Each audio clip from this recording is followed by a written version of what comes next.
सांस लेना और प्राणवायु लेना, सांस लेना और प्राण को खींचना, दोनों में फ़र्क है। यद्यपि सांस के साथ वह प्राण का वायु जाता है, इसीलिए जब आप देखते हैं जहाँ कार्बन डाइऑक्साइड बहुत ज़्यादा हो वहाँ सांस लेने में आपको बहुत दिक्कत हो जाता है। आप धूल भरी जगहों पर जाते हैं तो आपको सांस का बड़ा एलर्जी हो जाता है। क्यों? सांस तो आप वहाँ भी ले रहे हैं ना, वहाँ भी तो हवा है ना। तो कई हमारे वैज्ञानिक कहते हैं उस हवा में ऑक्सीजन कम है। नहीं मित्रों, ऑक्सीजन और कार्बन डाइऑक्साइड की बात नहीं है। वह जो आपका प्रदूषित हवा है, उस प्रदूषित हवा में प्राण बहुत कम हो चुका होता है, उसकी जो क्वालिटी होता है वो घटिया हो चुका होता है, वो हमारे काम के नहीं रह जाते हैं। उसको जब हम अंदर प्रवेश करते हैं तो हमारे अंदर में वो सारी चीज़ें आकर के हमारे फेफड़ा को दुर्गति करता है और हमारी फेफड़ा सिकुड़ने और बंद होने में वो उसको तकलीफ़ होता है। और वहाँ बैक्टीरिया और वहाँ कई प्रकार के जीवाणु, वहाँ कई प्रकार के वायरस, जो हमारे जो सहयोगी जो जीवाणु होते हैं वो भी हमारे एनिमी बन जाते हैं, शत्रु बन जाते हैं। वे हमें ही भक्षण करने लग जाते हैं। उसको यही उसका सब जो आर्डर है गटमट हो जाता है। ये आर्डर कहाँ से गटमट हो जाता है? ये आर्डर गटमट होता है हमारे दूषित प्राणवायु के होने के कारण, हमारे दूषित वातावरण होने के कारण। मित्रों, बात करेंगे तो बहुत लंबी बात होगी, लेकिन हम असली जो बात करने जा रहे हैं, आपको जब समझाने जा रहे हैं, साइंस के बाबत है, ये विज्ञान है। बहुत से हमारे मित्र कहते हैं कि जितने भी अध्यात्म में बात कही गई है यह एक दकियानुसी होती है, ये कुछ लोगों के द्वारा भ्रम फैला दी जाती है। उसके पास डेटा कहाँ है, उसके पास संग्रह कहाँ है, उसके पास प्रैक्टिकल होने का प्रमाण पत्र कहाँ है। तो मित्रों, यदि आप सुबह का 12 बज चुके हैं और आप अभी तक अपने कमरे में सारे दीवारों में आप बंद हैं, आपने आंख नहीं खोली है, तो इसका आशय यह नहीं है कि सूर्योदय नहीं हुआ है या दिन का दोपहर का 12 नहीं बजा है। आपने आंख नहीं खोली, आपको नहीं पता, आप सीलन में हैं, आप बदबू में हैं, इसका मतलब ये नहीं है कि पूरी दुनिया में स्वच्छता नहीं है। आप अनपढ़ हैं, आप गंवार हैं, आप धूर्त हैं, आप कमीना हैं, आप घटिया हैं, आप दोयम दर्जे का आदमी हैं, इसका आशय ये नहीं होता कि दुनिया में शानदार आदमी नहीं होते हैं, दुनिया में शिक्षित नहीं होते हैं, दुनिया में जानकार नहीं होते हैं। आप प्रमाण पत्र मांगते फिरते हो, आप प्रमाण पत्र पढ़ने के ज़रा काबिल बनो। आप कई लोग सर्टिफिकेट मांगते हैं, कई लोग बोलते हैं कि इसका डेटा कहाँ है। यह आओ करके देखें विज्ञान है। मित्रों, आओ करके देखें, आओ करके देखें, आप कीजिए और देखिए, एक बार कीजिए और देखिए। आप दूसरों के सुनी हुई कानों पर आप सुनेंगे, विश्वास करेंगे तो कान का कच्चा हो सकते हैं। आँख आप जो देखते हैं हो सकता है कुछ का कुछ दिखाई दे। क्यों? आपका मति भ्रम है। आप मति भ्रम में कुछ भी देखोगे तो जो आपके अंदर में जो पहले से आपने जो पूर्वाग्रह बना रखा है वही आपको दिखाई देगा। आप वही सुनोगे जो आपका पूर्वाग्रह है, आप वही करोगे जो आपके दिमाग ने, आपके मन ने उसको समझ लिया है। तो मित्रों, आज का जो हमारा यह विज्ञान है, यह जो मन और सांस यानी सांस और मन का जो विज्ञान है, इसको समझिए और आप अपने अंदर की डायनेमिक शक्ति को, आप अपने अंदर की पावर हब को, आप अपने अंदर की तमाम चीज़ों को समझ करके आप यदि सांस लेने का अभ्यास कर लें, उस सांस को नियंत्रित कर लें, उस सांस पर आप अपना ध्यान दें, थोड़ी सी आप अभ्यास करते जाएं, आप अभ्यास करते जाएं, आप देखेंगे साल 2 साल तक के अभ्यास कर लेने के बाद आप कितने आसानी से आप अपने सांसों को गति को समझ रहे हैं, आप अपने सांसों की गहराई को समझ रहे हैं, आप अपने सांसों की गुणवत्ता को समझ रहे हैं, आप अपने सांसों की क्वालिटी को समझ रहे हैं, आप अपने सांसों के महत्व को समझ रहे हैं, आपके सांसों के माध्यम से आपके जीवन में आने वाले परिवर्तन को समझ रहे हैं, आप अपने सांसों के माध्यम से जो गतिविधियां में किस तरह से आप कंट्रोल करते हैं। गुस्सा आ गया तो कैसे आपने सांस की गति को बदला और गुस्सा शांत हुआ। आपको कुछ चीज़ सोचना है तो किस तरह से आपने अपने सांस को प्राणायाम किए और आपने अपना विचार, अपना सोच विचार, अपनी कल्पना को में आप डूबे और वह किस तरह से वह एक्शन प्लान में बदलता हुआ चला जाता है। मित्रों, यह सांस जो है हमारे बहुत बड़े काम का चीज़ है। एक बार आप इस साइंस को समझ करके उनको अभ्यास कीजिए। यह जो प्राण का अभ्यास है, यह प्राणायाम जिसको आप कह सकते हैं, यह दैनिक जीवन में ली जाने वाली 24 घंटे का सांस है। यह किसी आधा घंटा, 1 घंटा, 15 मिनट पकड़ के, नाक पकड़ के एक हाथ में उंगली में पकड़ लिया, बंद कर लिया और सांस खींचे, छोड़ दिए, यह उनका बहुत छोटा स्वरूप है। आप ऐसा समझ लीजिए ऊँट के मुँह में जीरा। ऊँट के मुँह में जीरा का परिणाम इतना होता है कि आप बीमार से ठीक हो जाते हैं। इस ऊँट के मुंह में जीरा वाली जो प्राणायाम है, 15 मिनट का प्राणायाम 24 घंटा में आपका इतना कमाल करता है कि आपके अंदर में स्फूर्ति ला देता है। या 15 मिनट का प्राणायाम आपके जीवन में न जाने कहाँ से कहाँ आपको पहुँचा देता है। कल्पना कीजिए कि यदि आप 24 घंटा अपने सांसों पर ध्यान दिए और 24 घंटा आपके सांस आपके अनुरूप चलने लगा। इस 24 घंटों को पाने के लिए आपको मेहनत तो करना पड़ेगा और धीरे धीरे आप अपना सारा काम करते हुए, घर का, परिवार का, संसार का, पढ़ाई है, लिखाई है, कारोबार है, नौकरी है, सारा पैसा है, सब कुछ करते हुए आप अपने सांसों को नियंत्रित करने में अभ्यस्त हो सकते हैं। तो आइए सबसे पहले हमारे इस सांस ने प्राण को आयाम दिया। प्राण का आयाम मतलब डायमेंशन। आपने 3D, 5D, 4D आपने सुना होगा। और हमारे वैज्ञानिक यह कहते हैं कि हमारे ऋषियों ने बहुत पहले ही कहा था कि इस संसार में, अंतरिक्ष में 10 डायमेंशन होता है और हमारे जो प्राणायाम होता है यह 10 डायमेंशन में हमारे एनर्जी को प्रसारण करने में और वहाँ से अवशोषित करने में सक्षम होते हैं। मन कैसे पैदा हुआ? मन अनुभव और यादों की संग्रह, धीरे धीरे वह मन का स्वरूप लेता गया। हमारे पास यदि कोई चीज़ याद नहीं है, यानी मेमोरी पावर में नहीं है, उसका कोई संग्रह नहीं है, तो हमें उस वस्तु के बारे में जानकारी नहीं होता। हमें उस वस्तु के विषय में पूरी की पूरी जानकारी यानी डेटा संग्रह अपने मस्तिष्क में, अपने चित्त में उसको फिट करना पड़ता है। इसीलिए हमारे बच्चों को नर्सरी क्लास से ऊपर जितना भी पढ़ाई कर लें उसको पढ़ना पड़ता है, अभ्यास करना पड़ता है, याद करना पड़ता है और कई मरतबे याद करना पड़ता है, कई मरतबे लिख लिख के अभ्यास करना पड़ता है। आँखों के माध्यम से, कानों के माध्यम से, दृश्य और श्रव्य के माध्यम से और राइटिंग के माध्यम से, यानी हर वह गतिविधि अपनाता है जिससे उसकी मेमोरी में वह जा कर के वो फिट हो जाए और वह बातें एक बार वह मेमोरी में फिट हो जाता है और जैसे वह यादों की संग्रह में चला जाता है, जैसे वह डार्क एरिया में चला जाता है, जैसे वो सेव हो जाता है, फिर हमारा मन उसको दोबारा पढ़ने की ज़रूरत नहीं होता, हम तुरंत का तुरंत उसको बाहर निकाल लेते हैं। तो पढ़ाई इसीलिए हमको करनी पड़ती है क्योंकि हमारे पूर्वजों ने आज की आधुनिक शिक्षा को नहीं पढ़ा था। उनको आधुनिक मैथ्स के ज्ञान नहीं था, उनको आधुनिक फिजिक्स का ज्ञान नहीं था, उनको आधुनिक केमिस्ट्री का ज्ञान नहीं था, आधुनिक बायोलॉजी का ज्ञान नहीं था, आधुनिक टेक्नोलॉजी का उनकी पढ़ाई नहीं था। उनकी जो शिक्षा था कुछ अलग किस्म के होते थे। इसीलिए हमको जब हम एजुकेशन पद्धति बदलते हैं तो हमें बहुत मेहनत करना पड़ता है मेमोराइज करने के लिए।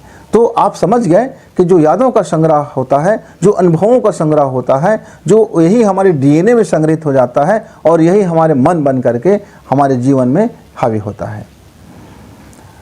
जब हमारे पास यादों का संग्रह हुआ और उस यादों के संग्रह और अनुभव के संग्रह आ गए, तब हमारे लाइफ में ने उस मन को उद्भव किया और मन फिर विचार को उत्पन्न किए। क्यों? क्योंकि उनके पास याद है यानी डेटा है और उनके पास क्या है, अनुभव है यानी एक्सपेरिमेंट है। तो डेटा और एक्सपेरिमेंट को लेकर के फिर उन्होंने एक विचार यानी थिंग या थॉट कहें, उसको फिर उन्होंने जन्म दिया। उन्होंने अनुभव और याद जो मेमोराइज है उस डेटा के आधार पर उसने बताया कि ये विचार इस तरह से हो सकते हैं और इस तरह से विचार का जन्म हुआ। इसके लिए लाखों और करोड़ों वर्ष लगे, 1-2 दिन में नहीं हुआ ये डीएनए का परिवर्तन। इस बात को आप समझना।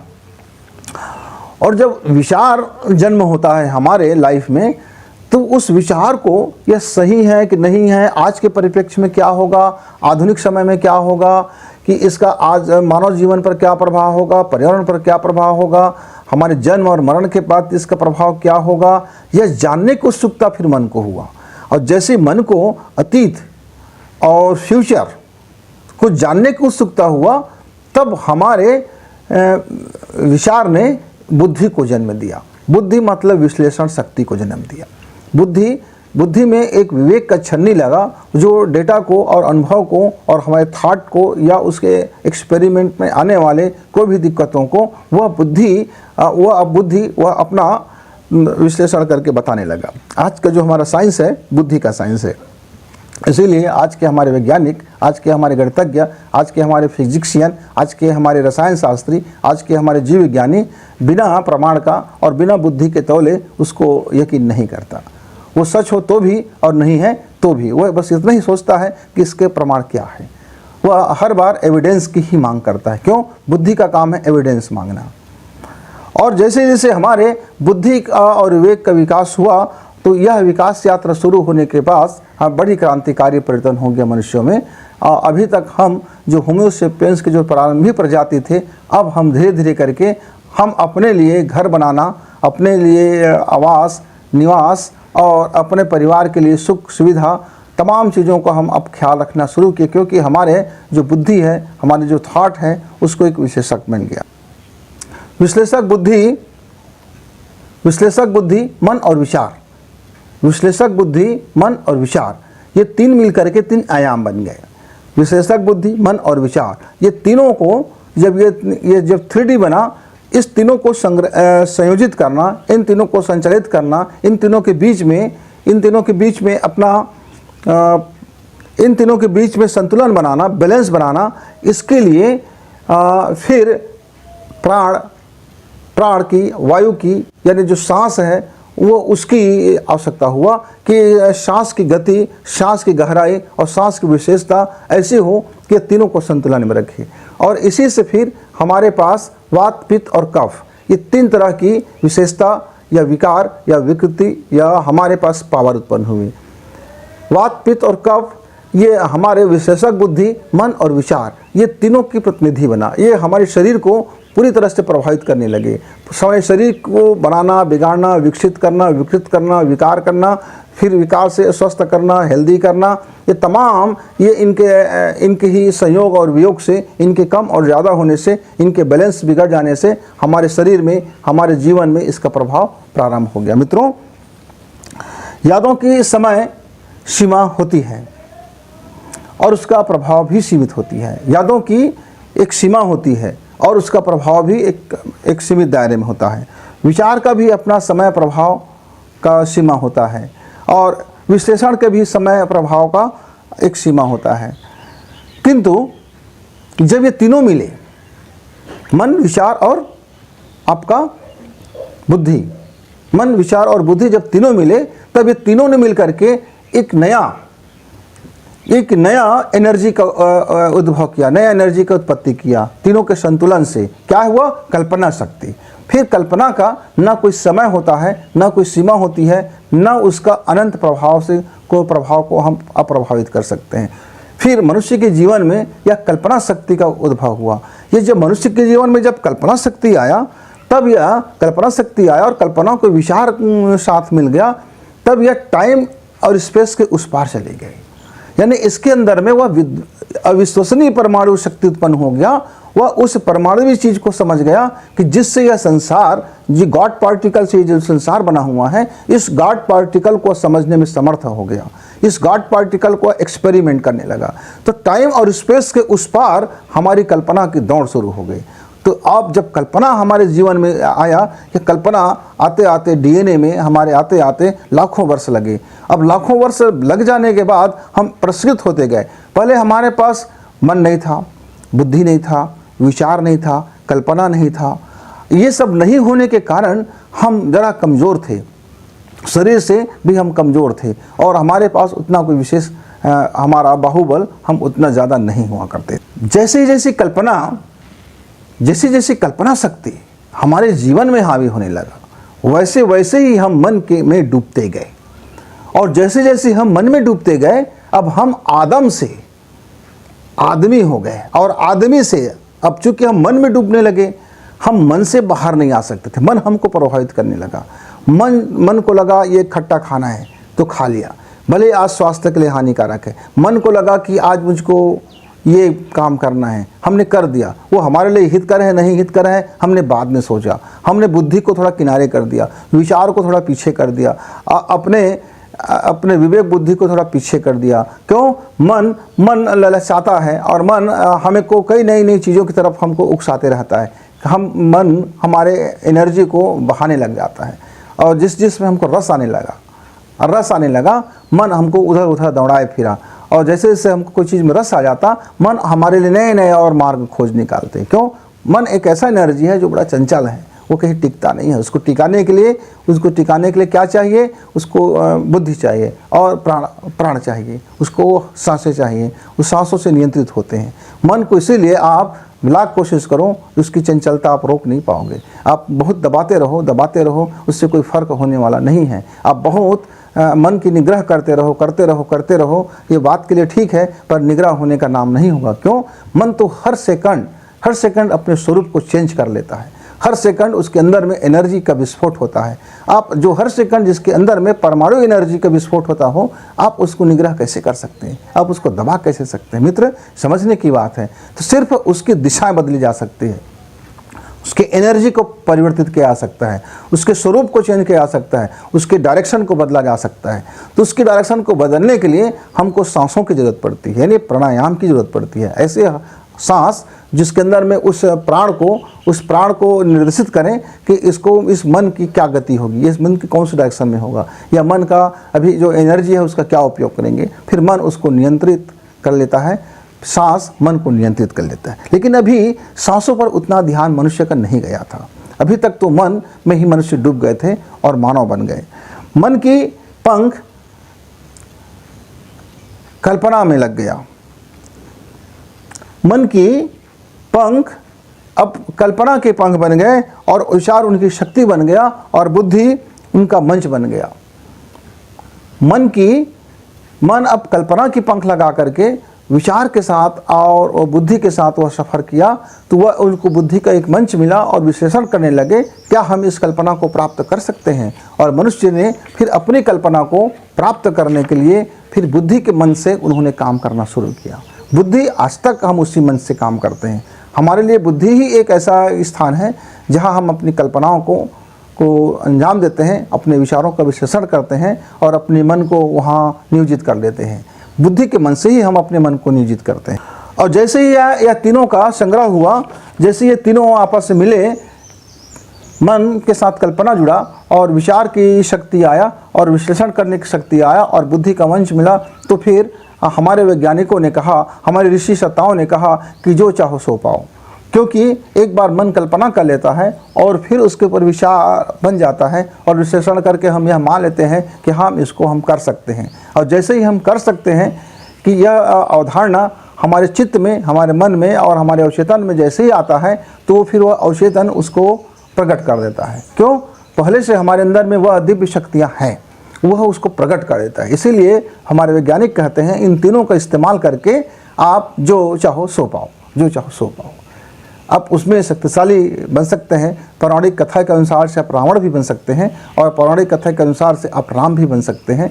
आप उस पौराणिक कथा के अनुसार से आप कंस भी बन सकते हैं और आप कृष्ण भी बन सकते हैं और हमारे वेद व्यास भी बन सकते हैं और वाल्मीकि भी बन सकते हैं। यानी कि हर क्षेत्र में, किसी भी क्षेत्र में उसका कोई रोक टोक नहीं है। आप जिस दिशा में चढ़ेंगे उस दिशा में बढ़ेंगे।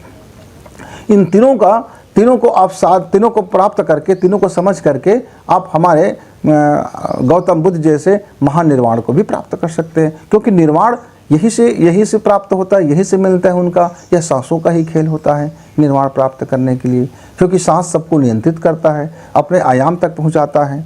मित्रों, मनुष्य का चाह फिर भाव जगत में शुरू हुआ। जैसे ये तीनों चीज़ आपका सक्रिय हुआ, तो उसके अंदर में एक भावना उत्पन्न होना हुआ और भावना की सक्रियता आई। यह भावना जब हमारे जीवन में प्रकट हुआ, तब हम तरह तरह के विचारों में अब मग्न होने लगे। इस भाव जगत के कारण चित्त का उद्भव हुआ। जैसे जैसे यादों की संग्रह जैसे से मेमोराइज हुआ, अनुभव बढ़े और मन ने विचार को जन्म दिया, विचार ने बुद्धि को और बुद्धि ने विश्लेषण शक्ति दिया और फिर इसको जो उनको डेटा में लगा कि हाँ ये हमारे अनुसार से सही है, वह उसको चित्त में संग्रहित करते गए। सही नहीं है, फिर बाद में ध्यान देना बंद कर दिया गया। वह डेटा संग्रह करने का एक अलग विभाग तैयार होगा जिसको हम बोलते हैं चित्त। और उस चित्त में उनके द्वारा मेमोराइज किया हुआ उनके द्वारा अनुभव किया हुआ, एक्सपेरिमेंट किया हुआ सभी डेटा रिकॉर्ड होने लगे और उसके लाइफ में जो भी 24 घंटे में चलते थे, चाहे वो कल्पना में हो, विचार में हो, मौन में हो, मन में हो, बोलने में हो, सीखने में हो, चलने में हो, फिरने में हो, लोगों से मिलने में हो, या आनुवांशिकी में मिला हुआ हो, या नया विज्ञान का कोई आविष्कार हो, जो भी चीज़ें हैं वो सारा रिकॉर्ड करके वह उसका डेटा संग्रह चित्त में होने लगा। और इस जो चित्त है, इसीलिए जब कोई काम हम करते हैं, हमारा ध्यान फोकस नहीं होता, तब हम कहते हैं कि मेरा चित्त नहीं लग रहा है। अब ज़रा ध्यान से काम कीजिए। ध्यान मतलब क्या है? इन सभी चीज़ों का एक जगह नियंत्रित हो जाना। ध्यान कोई अलग से वस्तु नहीं होता कि आप उसको मार्केट से खरीद के लाएंगे या कहीं से उसको अपने शरीर में कोई इंजेक्शन डालेंगे या किसी शरीर को चिकोटी काटेंगे और आपका ध्यान लग जाएगा। ध्यान क्या है? इन ऊर्जाओं का एक सिस्टम में आ जाना, इन ऊर्जाओं का एक सिस्टम में आबद्ध हो जाना और अपने अनुसार से वह संचालन करना। तो क्या हम इतने समर्थशाली हैं कि हम इन ऊर्जाओं को एक सिस्टम में ला करके हम अपने अनुसार संचालन कर सकते हैं? तो मित्रों, हाँ, क्या है वह? हमारे हैं प्राणायाम, यानी सांसों का आना जाना और सांसों की दिशाएं, गर्म सांस, ठंडे सांस या शून्य सांस, ये 3 सांसों में बधा हुआ आबद्ध जीव या हर एनर्जी पावर को उसके अनुकूल बना सकता है और संचालन कर सकता है। हम आगे समझेंगे इस बात को। यह आदत जब चित्त में आने लगे, जब जैसे चित्त में आया, अब चित्त में आया तो वो हमारे आदत में शुमार हो गया, क्योंकि चित्त फिर हमको संचालित करने लगे। अब हम जो मानव हैं अब उसके अधीन हो गए, मन के अधीन हो गए। मन यानी चित्त के अधीन हो गया। मन ने उनको बताया कि देखो ऐसा ऐसा है। अब वो चित्त ने अपने जितने भी उनके पास डेटा है वो हमको परसने लगे, उनके अनुसार हमको वो जीवन को हमको जिनाने लगे और हम उसके कठपुतली बन गए। अब हम उनके स्वामी नहीं होकर के अब हमको वो नचाया फिरने लगा। हमारा ही आविष्कार हमको ही नचाया फिरने लगा। क्यों? हम सुविधा खोर हो गए। हमने अपने तरफ से कोई रिसर्च करना बंद कर दिया, हम अपने तरफ से सांसों पर ध्यान देना बंद कर दिए, हम अपने भाव को समझना बंद कर दिए, हम अपने बुद्धि का इस्तेमाल कम कर दिए, हम अपने विचारों के इस्तेमाल कम कर दिए। क्यों? हम निर्भर हो गए चित्त के ऊपर, और यह जो चित्त के अंदर में जो डेटा संग्रह था उसके हिसाब से वह हमको नचाया फिरता है और फिर यह आदतें बनते गए। आदतें धीरे धीरे हमारे डीएनए में आता गया और वह संस्कार का रूप लेता गया। इसीलिए कहते हैं जिसका जैसा डीएनए होगा उसके बच्चों में वह डीएनए का प्रभाव होगा। यद्यपि डीएनए में बहुत कम लक्षण बच्चों में पहुँचता है, माता और पिता का दोनों के जो आदतों से बना हुआ संस्कार है वह संस्कार हावी होता है। उस संस्कार में यदि आपको बदलना होगा तो आपके अपने आदतों को, अपने संस्कारों को बदलना पड़ेगा। आपके एक पीढ़ी के बदल जाने से आपके डीएनए नहीं बदल जाएंगे, क्योंकि यह धीरे धीरे सतत प्रक्रिया है, जिसमें लंबी अवधि लगता है। कई पीढ़ियों गुजर जाने के बाद फिर वो नया संस्कार बनता है। जैसे हम जब एक दिन के बच्चे रहते हैं तो इतने छोटे होते हैं कि वह जब अपने आप को मल्टीप्लाई करता है वह 2 से 4 बनता है और 4 से 8 बनता है, 8 से 16 बनता है, 16 से फिर 32 होता है, 32 से 64 होता है। इस तरह से जब अपने को द्विगुणन में बदलता है तो बदलते बदलते 9 माह के पेट में वो कब बड़ा हो जाता है बच्चा, किसी को पता नहीं चलता कितने समय वो बड़ा हुआ। फिर हमारी पैदाइश होती है और हम धीरे धीरे बढ़ते बढ़ते यदि हम 50 साल की आयु तक आते आते हमारे शरीर कब इतना बड़ा हो गया, कब इतना बलिष्ठ हो गया और कैसे वो प्रौढ़ होने लगे, कैसे उसका क्षरण होने लगा, कैसी कोशिकाओं में रिश्ते जाने लगा, कैसी कोशिकाएं मरने लगी, कैसी हड्डियां जुड़ने लगे, कैसे हड्डियों की संख्या कम होने लगा, कैसे हमारे सारे एनर्जी पावर कम होने लगे, हमें पता ही नहीं चलता। ये सब एक ऐसे धीरे धीरे होते रहता है 24 घंटे कि वह हमें सतत प्रक्रिया होने के कारण पता नहीं चलता। अब इसके लिए कोई डेटा की ज़रूरत नहीं है, आप अपना अनुभव करके देख लो। आप देख लो 24 घंटा एक मशीन लगा के देख लो कि आप में परिवर्तन किस समय हो रहा है। तो परिवर्तन किस समय हो रहा है आपको पता इसलिए नहीं चलता मित्र, क्योंकि जो आपके अंदर में जो एनर्जी पावर है वो टाइम और स्पेस के बाहर है, वह उसके लिए काल गति आवश्यकता नहीं होती, इसीलिए वह काल को नियंत्रित करके चलता है। संस्कार एक बार जब डीएनए में शामिल हुआ और यह डीएनए फिर पूरे मनुष्य जगत में अपने अधीन कर लिया, और ये सब के पीछे कौन था? हमारी मन और सांसें थी। इस सब के पीछे किसका हाथ था? मन और सांसों की। और जब ये प्रभाविता का नियम जब शुरू हुआ तो यह पूरी जगत को नया विजन दिया। पूरी हमारे नए नए संस्करण आने लगे। अब हमारे नए नए वैरायटी आने लगे और हमारे जीवन जीने की शैलियाँ बदलने लगे, हमारे आविष्कार होने लगे, हमारे अंदर में वो सारी बातें आने लगे, क्योंकि हमारे पास पहले से डेटा था और उस डेटा को हमारे भौतिक विज्ञानी अपने विकास में लाया, हमारे रसायन विज्ञानी अपने काम में लाए, हमारे टेक्नीशियन अपने काम में लाए। जो हम वैज्ञानिक शब्द आज उत्पत्ति करते हैं, यह हमारे वही यादों की जो संग्रह का डेटा है, जो हमारे चित्त में फिट है, जो हमारे बुद्धि में है, जो हमारे मन ने और अपने अनुभव के द्वारा से वहाँ फिट कर रखा है, हम उसी को यहाँ उद्घाटित करते हैं। क्योंकि हम जब नया कोई चीज़ करते हैं तो हमारा यह बुद्धि नहीं जानता, उसको बार बार फिर कराना पड़ता है। तो जो पहले से है, इसीलिए हमको मानव विकास में बहुत आसानी हुआ। अब यह प्रभाविता के नियम हमारे मनुष्य जगत को प्रभावित किया। एक मन और मन संस्थान का उद्भव कर विभाग को विभाजित कर दिया। अब मन ने सोचा कि एक मन से काम होने वाला नहीं है, भार बहुत बढ़ गया है। जब यह कंडीशन आया कि एक मन को सबको संचालित करने में ज़रा दिक्कत का अनुभव हुआ, तब अब मन ने कल्पना से और विचार से और बुद्धि से स्वयं को एक मन से अनेक मन बना लिया। और यह अनेक मन असंख्य मन नहीं बने, अनेक मन तो बने, पर इस मनों में कुछ उन्होंने मन संस्थान तैयार किया, एक सिस्टम तैयार किया, एक जनरेट कर लिया एक सिस्टम, जिसको हम संस्थान बोलते हैं, मन संस्थान। और यह 7 प्रकार के मन संस्थान जो बना, यह 7 प्रकार के विभागों में हमारे मनुष्य जीवन के शरीर को बांट दिया। यह मन 7 प्रकार का मन फिर हमारे लिए वही जो पेटी है, जो किसान के घर में जो पड़ा हुआ जो 7 पेटी था, जिसमें तरह तरह की पारस मणि भी था और हमारा डायमंड से भी कीमती और चीज़ें थी, वही 7 पेटियाँ, 7 मन, 7 शक्ति केंद्र और 7 प्रकाश। और इस तरह से वह अपने लिए वह कीमती और बेशकीमती अक्षय भंडार, ऊर्जा भंडार को वह नियोजित करना शुरू किया। अलग अलग मन का फिर अलग अलग कार्य क्षेत्र बना। भाई इस मन का ये कार्य क्षेत्र होगा, उस मन का वह कार्य क्षेत्र होगा।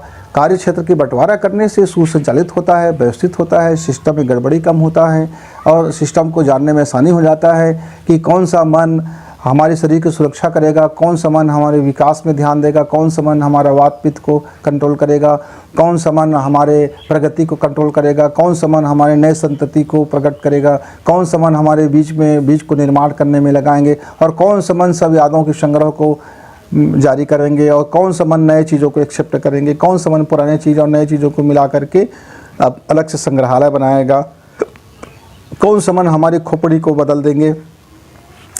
तो इस तरह से 7 मनों का विकास हुआ। 7 मन के साथ 7 शक्ति केंद्र का विकास हुआ और 7 शक्ति केंद्र के साथ 7 प्रकाश का विकास हुआ। और इस तरह से हमारे 3 सांसों ने इन 7 मन को, 7 शक्ति केंद्र को, इसको अब उनके अधीन रखा गया।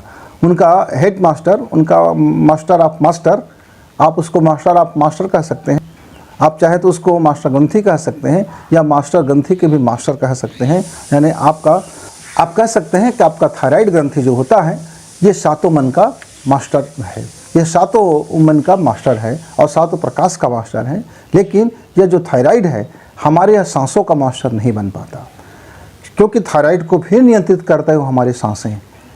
तो सांस बिल्कुल अलग हो जाता है, फिर सांस ही सबसे ज़्यादा सबको नियंत्रित करने वाला है। मित्रों, करोड़ों वर्ष की यात्रा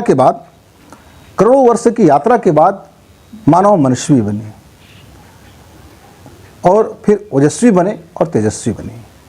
अब यह हमारी यात्रा करोड़ों वर्ष तक चला। अब जाकर के आज का हम जो मानव बने, फिर हमारे आज की जो मानव में यह मनस्वी और ओजस्वी और तेजस्वी तीनों गुण हमारे समाहित है। ये तीनों गुण कौन कौन से गुण हैं? एक गर्म सांस के गुण है, एक शीतल सांस के गुण है और एक शून्य सांस के गुण है। यह तीनों प्राणों का, तीनों प्राणायाम का, यह तीनों सांसों के अलग अलग वैरायटीज़ है जो इसमें परमाणु शक्ति छिपे हैं, उसको वो नियंत्रित करते हैं। फिर हमारे मन और हमारे सांसों का कौन किस विभाग को संचालित करेगा, कौन नियंत्रित करेगा, कौन किस तरह से करेंगे, उनका अलग अलग विभाग बना और इस विभागों को हमारे DNA में संरक्षित कर दिया गया। हमारे आनुवंशिकी के साथ में यह आता गया। और जो सामान्य मानव कहलाए गए वह यह इन सारे गुणों को रखते हुए जो सामान्य जीवन जीने के लिए उन्होंने एक शक्ति केंद्र और एक मन को नियोजित कर दिया कि मनुष्य बिना प्रयास का भी सामान्य जीवन जी सकता है। और यदि उसको असामान्य जीवन जीना है, उसको महामानव के स्तर में पहुंचना है, उसको अपने निर्वाण के स्तर में पहुंचना है, अपने उसको ऊर्जा के अक्षय भंडार के स्तर में पहुंचना होगा, तो उनको अपने सांस और मन दोनों के विषय में उनको अध्ययन करना होगा, उसको उस अभ्यास से गुजरना होगा और बारी बारी से हमारी वो शक्ति केंद्र उसको अपनी परमाणु शक्ति का संचालन का अधिकार देता चला जाएगा। इसलिए 6 जो शक्ति केंद्र है वह उनमें से उसका 0.1% का उपयोग हम 24 घंटे में करते रहते हैं। 7 शक्ति केंद्र का हम उपयोग करते हैं 24 घंटे में, अलग अलग घंटा अलग अलग टाइम में हमारा अलग अलग शक्ति केंद्र काम करते रहते हैं, लेकिन वह 0.1% से भी कम का एनर्जी में हमारा सामान्य जीवन चलते रहता है। मन की कार्य और दक्षता, मन की कार्य दक्षता ऐसा है कि वह उसको मन को अब कौन नियंत्रित करे, क्योंकि मन खुद इतना चंचल है। मन की कार्य दक्षता को कौन नियंत्रित करे, मन को होश में कौन लाए, मन को बेहोश कौन करे, मन को किसी डायरेक्शन में कौन लगाए, मन की इस जो शक्ति है इसको नियोजित कैसे करे, इस मन की चंचलता को कैसे रोके, इस मन की आपाधापी से हम कैसे बचे। यह एक ऐसा शक्ति है, आप समझ लीजिए आपके घर में एक भयानक आग का गोला है, आग के गोला उसको यह नहीं पता कि उसको क्या करना है। अब वो आप उसको यदि कोई काम नहीं दिए तो आग का गोला आपके घर जला देगा, आपको जला देगा। लेकिन आपने आग को परमाणु भट्टी में लगा दिया तो वह विद्युत एनर्जी करके पूरे विश्व को, पूरे ब्रह्मांड को चलने लग जाता है। तो आपके भीतर में ही भी एक ऐसा ज़बरदस्त धधकता हुआ और या मन बड़ी शक्तिशाली होता है। इसीलिए उसको आप दबाते हैं तो वो दबता नहीं है और विस्फोट होता है। तो फिर मन को यह जो डायरेक्शन में लाने की जिम्मेदारी फिर निर्धारित हुआ और सीमा भी निर्धारित हुआ। अब इसकी जिम्मेदारी सांस को दिया गया। हमारे शरीर ने, हमारे या बुद्धि ने और हमारे अनुवांशिकी में फिर यह फिट हो गया कि अब मन को यदि कोई संचालित करेगा तो हमारी सांसें, हमारी प्राणवायु, हमारे प्राणायाम। और तब से मन का यह जो गुप्त संचालक है वह सांसें, हमारी दोनों नाक से ली जाने वाली सांसें, उसकी मन को नियंत्रित करने का कार्य करता है। अलग अलग मन का फिर अलग अलग कार्य हुआ, अलग अलग उसके ऊर्जा स्तर हुए और उस ऊर्जा स्तर में शरीर के अंदर में या भौतिक शरीर के अंदर में सूक्ष्म शरीर का निर्माण हो गया। सूक्ष्म शरीर उस ऊर्जा स्तरों का और जो हमारी चेतना है, जो हमारी जीव जिसको हम बोलते हैं, और हमारा जो सूक्ष्म शरीर और चेतना, सूक्ष्म शरीर और चेतना ये दोनों मिलकर के जीवात्मा को निर्माण किया। इसीलिए हमारे यहाँ भौतिक शरीर के जल जाने पर, नष्ट हो जाने पर हमारी जो सूक्ष्म चेतना होती है, जो जीवात्मा होती है, वह हमारे पकड़ में नहीं आता क्योंकि वह अति सूक्ष्म है। अभी उसके लिए हमारे वैज्ञानिकों के पास इतना माइक्रोस्कोप नहीं बना है जो इतनी सूक्ष्म ऊर्जा को पकड़ सके। हो सकता है भविष्य में इसका इजाद हो और हमारे जो शरीर से निकलने वाले जीवात्मा है उसके विषय में हमारे प्रयोगशाला में प्रयोग की जा सके, या उसको जाना जा सके, या उससे संपर्क किया जा सकेगा, उससे बातचीत की जा सकेगी।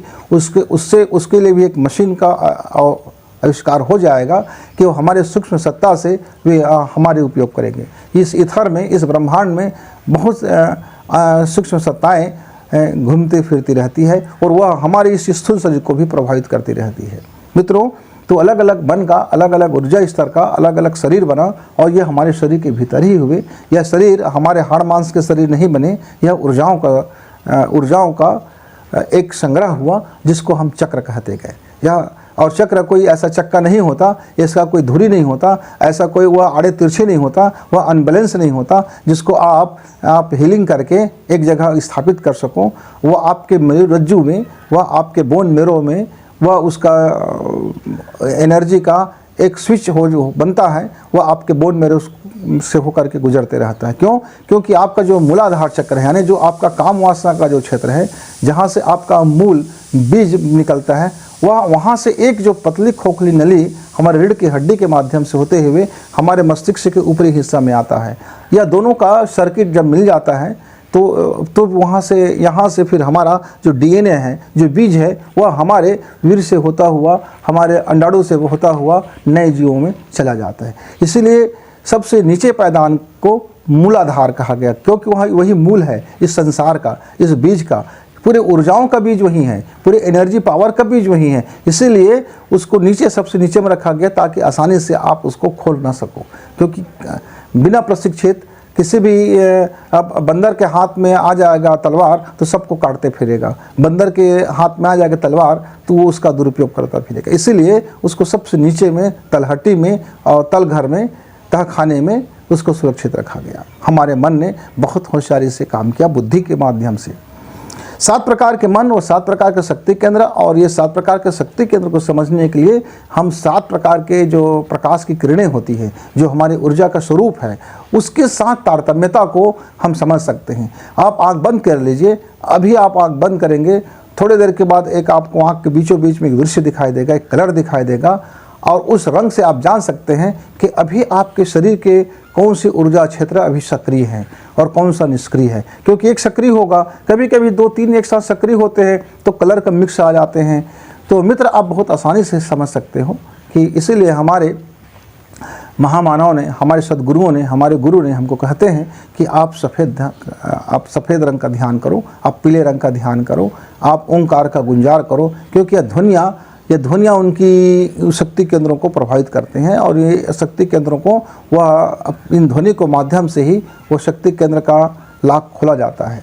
तो इसीलिए हमारे गुरुओं ने बहुत लंबी बातें नहीं करके, बहस नहीं करके एक ही चीज़ बोल दिया कि बेटा आँख में एक जलता हुआ दीपक ले लो और उसका प्रकाश का ध्यान करो, पीले वस्त्र पहन लो, पीले टीका लगा लो, पीले रंग का ध्यान करो, और आप एक सद्वाक्य मंत्र के रूप में बोलो, दुनिया की कल्याणकारी के मंत्र बोलो, क्योंकि वो लौट के आपके पास फिर आएगा विचार के रूप में, तरंग के रूप में, थॉट के रूप में, क्योंकि मरता तो है नहीं, नष्ट होता नहीं। हमारी वाणी, हम जो शब्द बोल दिए, हमारे जो एनर्जी है कभी नष्ट होता नहीं है, ये लौट के आता है हमारे ईथर से। तो मित्र, इस तरह से हमारा विकास होता गया। अब इस 7 मन को, 7 प्रकार की मन है, 7 प्रकार का चक्र है। अब चक्र जिसको हम बोलते हैं, मतलब आप एनर्जी का हब समझ लेना उसको। आप में यह भ्रांति मत रहना कि वहाँ कोई चक्का होगा, टेढ़ा मेढ़ा हो गया, एक रास्ते से खींच दिया तो ठीक हो जाएगा। ये कोई टेढ़ा मेढ़ा होता नहीं है, उसका निष्क्रियता और उसकी सुसुप्ता और उसकी बेहोशी, ये ही उनकी अवस्थाएं होती हैं। अब सबसे ऊपर में जो हमारे सबसे ऊपर के स्थान है, ब्रह्म चेतन मन का स्थान है। ब्रह्म चेतन मन यानी सहस्रार चक्र, यही हमारा परम उपलब्धि होता है, यहीं पर हमारा परम उपलब्धि होता है। समष्टि चेतन मन, यह आज्ञा चक्र है। आज्ञा चक्र हम यहाँ को बोलते हैं जब हमारी दोनों आंखें बंद होता है, यहाँ होता है। यहाँ क्या है? मास्टर ग्रंथि है। यह मास्टर ग्रंथि पूरे शरीर को संयंत्रित करता है, जिसको हम आज्ञा चक्र बोलते हैं। ये अपने में विश्लेषण नहीं कर सकता, जो आप आदेश करेंगे उसको ये फॉलो करेंगे, इसलिए इसका नाम पड़ा इस ऊर्जा क्षेत्र का आज्ञा चक्र। आज्ञा आप ऐसा समझ लीजिए कि ऊपर से हाई कमान से एक आदेश आया और आपने फॉलो किया, आपको उसमें कोई विश्लेषण करने का अधिकार नहीं है। इसीलिए आज्ञा चक्र के जो पीछे में जो काम करता है वो अवचेतन मन काम करता है, वो डार्क एरिया काम करता है, वहाँ से मैसेज आता है और वह आज्ञा चक्र उसको फॉलो कर लेता है। लेकिन जो ब्रह्म कमल का स्थान है, जो सबसे ऊपर का स्थान है, यह सारे चीज़ों को अंतिम उपलब्धि है, ये मनुष्य की परम उपलब्धि में आता है। तो आप परम उपलब्धि में सीधा आप हाथ नहीं कर सकते, इसीलिए हम किसी को जब आशीष देते हैं तो उनके सिर पे हाथ रखते हैं। और हमारा जब दिमाग खराब होता है तो हम ऐसा दिमाग खराब आगे बोलते हैं, और हम अपने इस खोपड़ी को बड़े ख्याल रखते हैं। क्यों ख्याल रखते हैं पता नहीं, ऐसा आप पूछोगे तो पता नहीं। उसका कारण यही है कि उसको लोग संभाल के रखते हैं, कीमती चीज़ है, संभालना जरूरी है। फिर आता है मित्र अति चेतन मन। इसका स्थान कहाँ पर है? विशुद्ध चक्र में है। विशुद्ध चक्र, इसको हम आत्मिक शरीर भी बोलते हैं। विशुद्ध चक्र को हम आत्मिक शरीर बोलते हैं। उसी तरह से समष्टि चेतन मन को हम ब्रह्म शरीर बोलते हैं। तो पहले परम उपलब्धि हुआ, फिर आज्ञा चक्र ब्रह्म शरीर हो गया, फिर हमारा आत्मिक शरीर हो गया, फिर चेतन मन आता है अनाहत चक्र। मन के बाद अति चेतन मन के स्थान है। यह अति चेतन मन जिसको हम विशुद्ध चक्र बोलते हैं। आप इसको थायराइड ग्रंथि कह सकते हैं। थायराइड ग्रंथि के नीचे में यह एनर्जी का एक प्रखंड होता है। यह एनर्जी जैसे जैसे प्रबल होता है, जैसे जैसे ये अपने को जागृति करता है, तब आप में नए नए चीज़ों का आविष्कार करने का आपका रुझान बढ़ जाता है, आपकी पेंटिंग में रुझान बढ़ जाता है, आप साहित्य लेखन शुरू कर लेते हैं, आप बोलने की कला में माहिर हो जाते हैं, आप लिखने की कला में माहिर हो जाते हैं, आप लोगों की मन की बात जानने में माहिर हो जाते हैं, आप साधना में माहिर हो जाते हैं, आप सिद्धि में माहिर होने लगते हैं, आपकी संकल्प शक्तियाँ जो है वह आपकी संकल्प शक्तियाँ सिद्धि होने लगती है, आप एक्शन प्लान में आ जाते हैं, आपका जीवन में एक ऐसा एनर्जी पावर हावी हो जाता है जो आपको सामान्य मानव से हट करके असामान्य मानव में बदल देता है। आपके लाइफ में वो हर चीज़ सहज हो जाता है जिसको सामान्य लोग उसको छू भी नहीं सकते। आपके अंदर में वो सारा टैलेंट आ जाता है, आप इसको टैलेंट का हब भी बोल सकते हैं। तमाम मानवीय गुण और अमानवीय गुण दोनों इस हब में उद्घाटित होता है। अब उसको नियंत्रित आपने नहीं किया तो आप अमानवीय गुण की तरफ चले जाएंगे, लेकिन आपने उसको अपने विचार को, अपने थाट को सही रखा तो फिर आप मानवीय गुण की ओर आपका वृद्धि होता हुआ चला जाएगा। तो ये जो विशुद्ध आज्ञा चक्र है, जहाँ हम बोलते हैं मन और सांस निर्मल हो जाता है, जहाँ हमारा विचार निर्मल हो जाता है, जहाँ हमारा दिमाग निर्मल हो जाता है, जहाँ हमारी सोच निर्मल हो जाती है, तब ये विशुद्ध चक्र जो है वह प्रकाशित होता है। मित्रों, तो आप ये देखते हैं कि अब हमारा आता है चेतन मन। चेतन मन है अनाहत चक्र। चेतन मन कहाँ होता है या अनाहत चक्र कहाँ होता है? आप हर बार आप बोलते हो भाई बड़ा बात दिल में लग गया, मैंने दिल से बात किया है, मैंने दिल से प्रेम किया है, मैंने दिल से काम किया है, मैं आपको बड़ा दिल से चाहता हूँ। दिल से आप तो कुछ कर नहीं सकते, ये हार्ट है, इस हार्ट में पंपिंग होते रहता है ब्लड का, लेकिन आप बोल चाल में अब मित्र हमेशा ही कहते हैं कि हमने यह काम दिल से किया, हमने अपनी बात दिल से रखा, हमारे दिल को बड़ी चोट पहुंच गया, हमारा दिल आज बहुत खुश है। अरे दिल लगी क्यों करते हो, या दिल से लग जाएगी, दिल को बचा कर रखिए। यह दिल विल का मामला बड़े आज के हमारे इस समाज में बड़ी दिल विल का मामला बड़ा चलते रहता है। आप बार बात में अपने माता को, पिता को, भाई को, बहन को, उसको आप हमेशा आप बोलते रहते हो मैं तुमसे प्रेम करता हूँ, आई लव यू, और आप इशारा करते रहते हो दिल की तरफ। तो यह अनाहत चक्र, यहाँ आप मानवीय संवेदनाओं का यह भंडार है।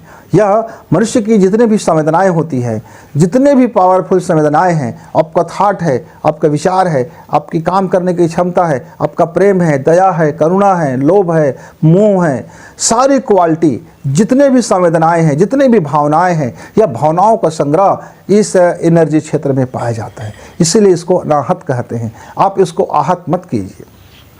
आहत करते ही यहाँ पीड़ा होगी, और जब यहाँ आहत करेंगे भावना को तो फिर आपका विशुद्ध चक्र प्रभावित होगा, यानी आपका थायराइड प्रभावित होगा, और आपका थायराइड प्रभावित होगा तो आपका पीयूष ग्रंथि प्रभावित होगा, और आपका जीवन गड्ढमड्ढ हो जाएगा। एक के बाद एक क्रम लगा हुआ है, क्योंकि आपने एक सिस्टम को तोड़ा तो वह एक सिस्टम का जो रिएक्शन है वो दूसरे सिस्टम को प्रभावित कर देता है। यह क्रिया की प्रतिक्रिया होती चला जाता है। एक जगह टूट फूट हुआ तो वह अनबैलेंस हो गया, तो उसको बैलेंस करने के कारण पूरा अलग अलग हमारे जितने भी एनर्जी का पावर का जो हब है वहाँ उसको अनबैलेंस को बैलेंस करने के लग जाते हैं, और हमारा शरीर विकृत हो जाता है, विकार से भर जाता है, हम बीमार ग्रसित हो जाते हैं, हम पीड़ा में आ जाते हैं, हम दुख में आ जाते हैं, हम तकलीफ में आ जाते हैं, हम असफल हो जाते हैं, नाना प्रकार की चीज़ों से हम घिर जाते हैं। ये भावना आहत होते ही हम न जाने क्या से क्या हो जाते हैं। मित्र, तो समझिए इस बात को कि यदि आपका भावना आप शुद्धता रख लेते हैं, भावना में आप कंट्रोल कर लेते हैं, तो आपका थायराइड है या थायराइड नियंत्रित रहता है, और थायराइड का संतुलन होने से हमारी आज्ञा चक्र संतुलित रहता है, यानी पीयूष ग्रंथि संतुलित रहता है, और जो मास्टर ग्रंथि है उसके संतुलन होने से फिर हमारा शरीर और अपना जीवन संतुलित होता है। तो एक के बाद एक क्रम लगा हुआ है। अचेतन मन, यह चेतन मन क्या है? यह चेतन मन कहाँ होता है? यह मणिपुर चक्र में होता है। मणिपुर मतलब कौन? नाभि क्षेत्र। मणिपुर अर्थात नाभि से आप इसको थोड़ा ऊपर कह सकते हैं, नाभि से थोड़ा ऊपर कह सकते हैं, यहाँ इस जगह कुछ भी हो सकता है। नाभि के आसपास आप मान लीजिए हृदय के नीचे में आपका मणिपुर क्षेत्र होगा। यह मणिपुर बहुत चेतन मन। चेतन मतलब डेली यूज़ की जो आपका लाइफ है, डेली यूज़ की जो माइंड है, डेली यूज़ का जो आपका थॉट है, डेली यूज़ का जो आपका मेमोरी पावर है, आप दैनंदिनी में जो कार्य करते हैं, डेली यूज़ के लिए भी तो आपको पावर चाहिए, डेली यूज़ के लिए तो आपको शक्ति चाहिए, और डेली यूज़ के लिए भी आपको तो मेमोरी चाहिए। और इस तरह से वो जो चेतन मन होता है वह आप समझ जाइए, आप जैसे मोबाइल चलाते हो तो मोबाइल में दो तरह की हमारे पास मेमोरी पावर होते हैं। एक में जो रन करते रहता है 4 GB 6 GB 8 GB, आप जितने ज़्यादा GB का रैम लेते हो उतना ही मोबाइल आपका महंगा होता हुआ जाता है, और स्टोरेज एक दूसरा हो जाता है। आप चाहे 32 GB का हो, आपका 64 का हो, 128 का हो, 512 का हो, 1 GB का हो, 1000 GB का हो, यह स्टोरेज है। यह स्टोरेज क्या है? यह स्टोरेज हमारे ऊपर की प्रक्रिया है जो डार्क एरिया में स्टोरेज होते हैं। लेकिन हमारा जो रनिंग जो रैम है वह चेतन मन है। ये रनिंग जितना आपका चेतन मन जितना पावरफुल होगा, आपके दैनिक यूज में आपकी मेमोरी उतने ज़्यादा आप कारगर होगा, उतने ज़्यादा आप में टैलेंट होगा, उतने ज़्यादा आप गति से काम करेंगे, उतने ज़्यादा आपका साइकिल पूरा होगा। तो यह जो आपका चेतन मन के बाद अचेतन मन जो आता है, यह मणिपुर चक्र क्षेत्र में रहता है मित्रों। इसको हम सूक्ष्म शरीर बोलते हैं। इसी सूक्ष्म शरीर से जीव और आत्मा दोनों इसी एनर्जी पावर से लिपटा होता है। जब जब हमारी मृत्यु का समय आता है तो हमारे शरीर में एक तरह की कंपन होती है।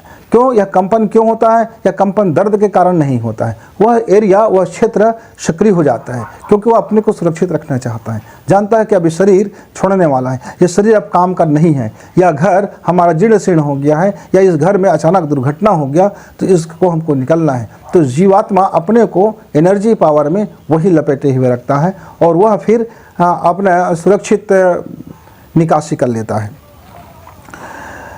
और इसी को हम इनर लाइफ भी बोलते हैं कि आप मन में क्या सोचते हो, आपकी कल्पना में क्या आता है, आप अंदर से किस तरह से बदलते हो, आप कितना शानदार आदमी हो, आप कितना घटिया आदमी हो, आप कितना बेहतरीन आदमी हो, आप कितना कमीना आदमी हो, आप कितने काम वाले आदमी हो, आप कितने फिजूल का आदमी हो।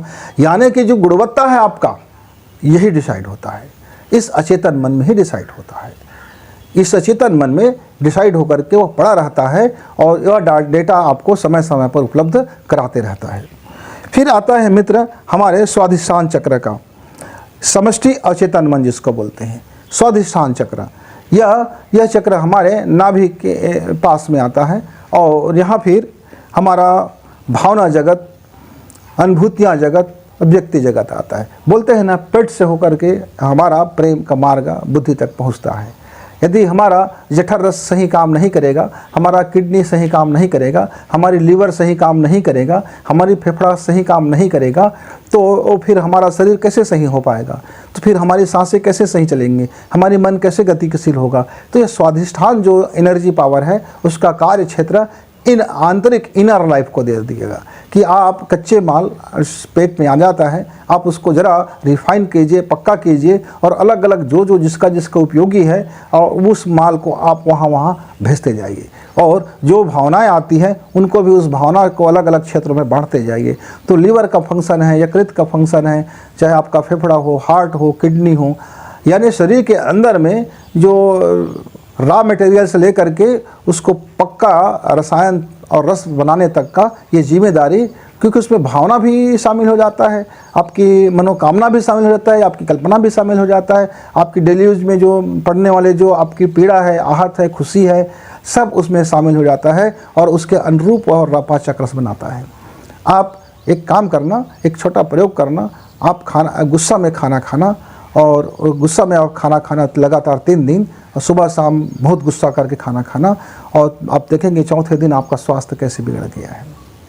चौथे दिन आप देखेंगे कि किस तरह से आपके स्वास्थ्य में विकृति आ गया है। आप फिर उसके बाद 1 हफ्ते तक के बहुत खुशी खाना खाना, तब आप देखेंगे मित्र कि आपका वही जो बीमारी था वह धीरे धीरे ठीक हो गया। आप ये कहेंगे विकार उत्पन्न होने में 3 दिन लगा और अब ठीक होने में सप्ताह भर लगा। नहीं मित्र, विकार तो एक ही दिन उत्पन्न हो जाता है, उसको बैलेंस करने में हफ्ता भर का समय लग जाता है। क्योंकि आप मकान को तोड़ने के लिए आपको ज़्यादा ज़रूरत नहीं पड़ती, आपने हथौड़ा चलाया, बुलडोजर चलाया और मकान टूट गया। पर मकान को जोड़ने के लिए, मकान को रिपेयरिंग करने के लिए बड़ा वक्त लग जाता है। तो तोड़ना आसान है और जोड़ना जरा उससे ज़्यादा मुश्किल वाला काम होता है। इसीलिए हम विकृत जल्दी होते हैं, विकार से ग्रस्त जल्दी हो जाते हैं। पर ठीक हम देर से होते हैं, स्वास्थ्य हम देर से होते हैं। कभी शरीर स्वस्थ हुआ तो मन अस्वस्थ है, फिर हम अस्वस्थ हो गए। कभी मन स्वस्थ है, शरीर अस्वस्थ है तो हम फिर अस्वस्थ हो गए। इस तरह से हम विकारों को, हम स्वस्थ और अस्वस्थ के इस झमेले में अब हम ज़रा हेल्दी नहीं हो पाते और चलते रहता है। तो स्वाधिष्ठान एनर्जी पावर का काम है वह हमारे इनर लाइफ को संतुलित रख के बैलेंस करे, या जो भी उसको मैसेज मिलता है उसको पहुंचा दे, जो भी कच्चा मटेरियल मिलता है उसको पका दे और पका करके उस रसायन को हमारे अंगों में, एक एक अंगों में वह देने का काम करे। ये सारा जो इनर जो सिस्टम है, जो शरीर का जो विकास का काम है, या जो शरीर के अंदर में विकसित होने और पीड़ा का काम है, शरीर के अंदर में जो भी चीज़ें होती है भौतिक शरीर में, या उसी एनर्जी के हक क्षेत्र में आता है। और उसके बाद सबसे जो आप सब के सब परिचित हो मूलाधार चक्र से। यह मूलाधार चक्र कहाँ होता है? हमारे उस ग्रंथि पे होता है जहाँ जो हमारे जनन के लिए, बच्चे उत्पत्ति करने के लिए जिम्मेदार होता है। यह मूलाधार चक्र इसलिए कहा गया क्योंकि यहाँ से बीज का निर्माण होता है, यानी हम नए संतति को अपने सारे के सारे बीज रूप में उसको हस्तांतरण कर देते हैं, या इसी में यह इतनी ऊर्जा पावर होता है। यह जो मूलाधार चक्र है इसका सीधा का सीधा संबंध हमारे ब्रह्म चेतना से होता है, क्योंकि ब्रह्म चेतना में ही हमारा डीएनए वहाँ सुरक्षित रहता है, क्योंकि ब्रह्म चेतना ने परम उपलब्धि में ही वह एक ऐसा एनर्जी पावर है जहाँ से डीएनए का पूरा डीएनए वह बीज रूप में, अति सूक्ष्म रूप में, बहुत महीन हमारे आँखों से, मैं तो ये कहता हूँ कि 1 करोड़ से भी ज़्यादा गुना माइक्रोस्कोप को दिखाया जाए तो भी अभी हमारी वह सूक्ष्म चेतना को पकड़ने में सक्षम नहीं है।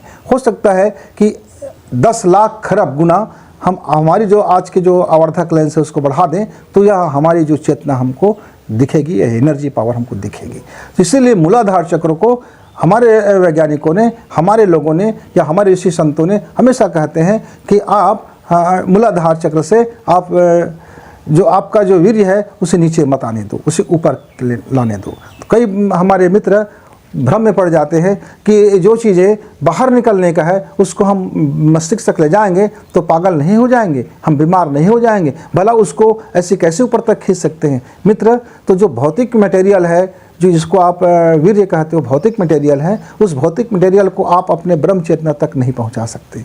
उसकी सिर्फ एनर्जी पावर को आप एक सिस्टम से एक फॉलो करके उस एनर्जी पावर को आप अपनी ब्रह्म चेतना तक ले जाते हैं।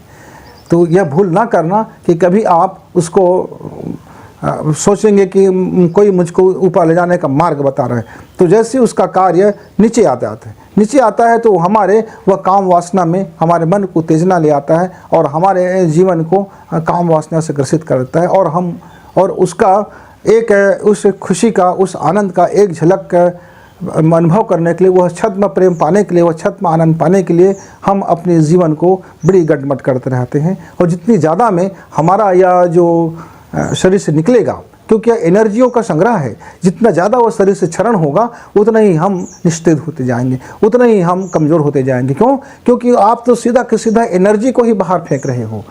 आपके लाखों शुक्राणु होते हैं उसमें, और उसको आप बाहर फेंक रहे हो। आप जितना ज़्यादा उसको नुकसान करोगे उतने ही ज़्यादा आप कमज़ोर बनते जाओगे, क्योंकि शरीर में एक निश्चित मात्रा में उसका उत्पादन होगा, क्योंकि हमारे अस्थि, मज्जा और हमारे रक्त रसायन से वो सारा निर्माण होते रहता है।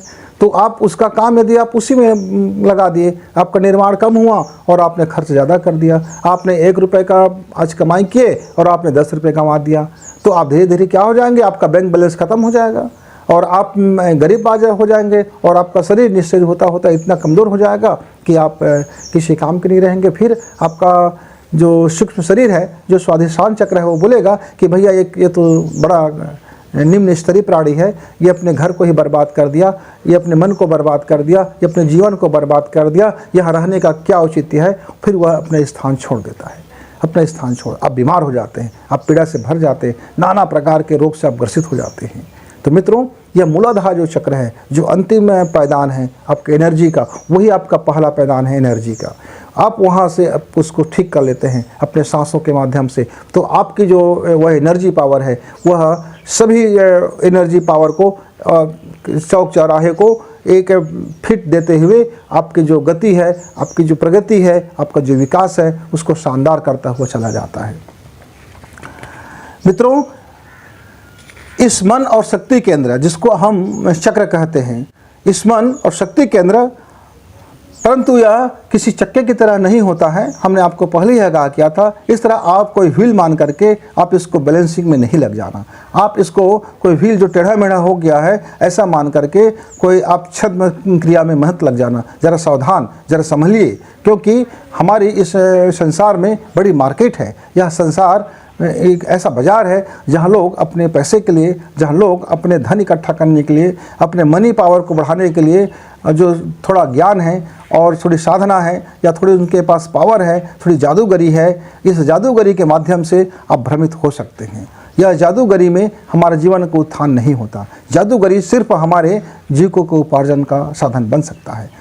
जो लोग चमत्कार दिखाते हैं वो सिर्फ एक जादूगरी है। जो लोग यह कहते हैं कि हम आपके जो अनबैलेंस चक्र है, ये जो व्हील है जो टूट गया है, इसका आरे जो कमज़ोर पड़ गया है, या जो चक्का इधर उधर से घूम रहा है, ये जो इधर उधर टेढ़ा मेढ़ा हो गया है, ज़रा हम आप इसको बैलेंस कर देते हैं।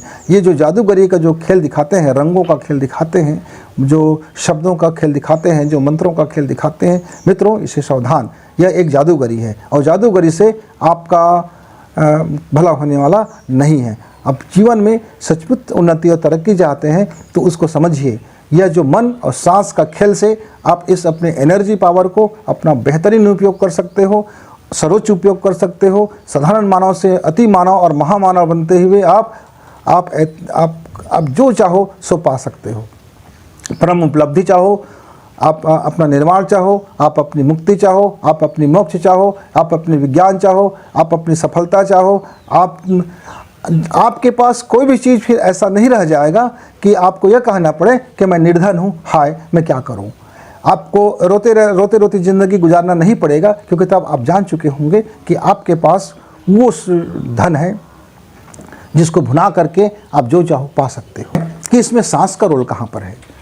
सांस, अभी तक तो हमने जीवन के विज्ञान को, साइंस को ये समझा, पर हमने सांस को यहाँ नहीं समझा। पर इसी जो आपके जो सातों शक्ति केंद्र हैं, ये सातों शक्ति केंद्र को नियंत्रित करने के लिए, संचालित करने के लिए, पोषित करने के लिए जिसकी जिम्मेदारी दिया गया ईथर को।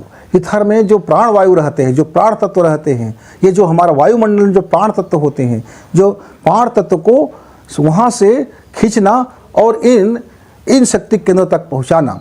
यानी आप समझ जाइए कि हर जो हमारा जो शरीर बना है 5 तत्व से बना है। 5 तत्व से जब बना हुआ है जो हमारा शरीर है, तो ऐसा नहीं है कि एक बार बन गया तो 5 तत्व उस पर है। मित्रों, हर घंटा में यह 5 तत्व को उस सांस के माध्यम से हमारे शरीर तक पहुंचाने का काम करता है हमारी सांसें। जब ये पहुंचाने का काम करता है तब इसकी गुणवत्ता भी होती है। आप इसको स्पष्ट रूप से जान सकते हो कि आपके किस नासिका से अभी सांस चल रहे हैं। आप जरा एक नाक को दबाएंगे, देखेंगे इसमें कौन सी में सांस आपका अभी सामान चल रहा है। देखिए, मैं जब यह उच्चतम साइंस का जब मैं वीडियो बना रहा हूं तो अभी मेरी सांसें 0 सांस पर है।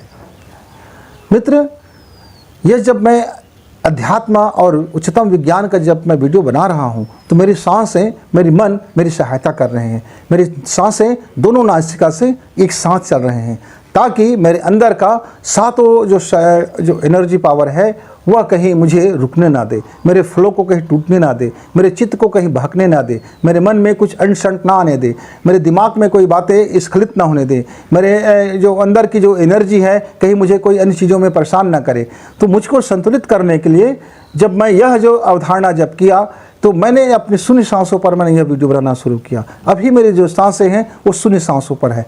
मैं स्पष्ट रूप से अनुभव कर सकता हूँ कि मैं जब दोनों नासिका में अपनी उंगली रखता हूँ तो इसका दबाव भी महसूस कर सकता हूँ, और जब मैं बाहर छोड़ता हूँ तो मैं दोनों जब बाहर छोड़ता हूँ तो दोनों मेरी उंगली पर सांसों का जो दबाव है बराबर रूप में आता है, जो नाक के बीचों बीच से आता है, किसी को स्पर्श नहीं करता। पूरी जो नाक की होल है उसमें कहीं वह दीवारों को स्पर्श नहीं करता, क्योंकि मेरे हर सांसों का वह कौन से अंग से निकल रहा है, किस गति से निकल रहा है और किस एरिया को छूते हुए निकल रहा है, वह सांसों की गति पर निर्भर होता है हमारे जीवन की बैलेंस। मित्रों, यह सांसें 3 प्रकार से होती है। एक सांस को हमारे भारतीय शास्त्र में ईड़ा कहा गया है। ईड़ा अर्थात शीतल, इसी को चंद्र सांसें कहा गया है। शीतल मतलब इसका जो गुण होता है वह शीतल होता है। यह हमारी बाईं नासिका से चलता है, यानी ये हमारी दाहिना नासिका है। यदि हम इसको बंद कर दें, आप देखेंगे हर घंटा में कुछ समय हमारे इस नाक से सांस चलती है और कुछ समय हमारे इस नाक से सांस चलती है और कुछ समय हमारी दोनों नाक से सांस चलती है। तो जब हमारा इस नाक से सांस चले, बाएं नाक से सांस चले, तो आप समझ जाइए कि वह शीतल गुण है।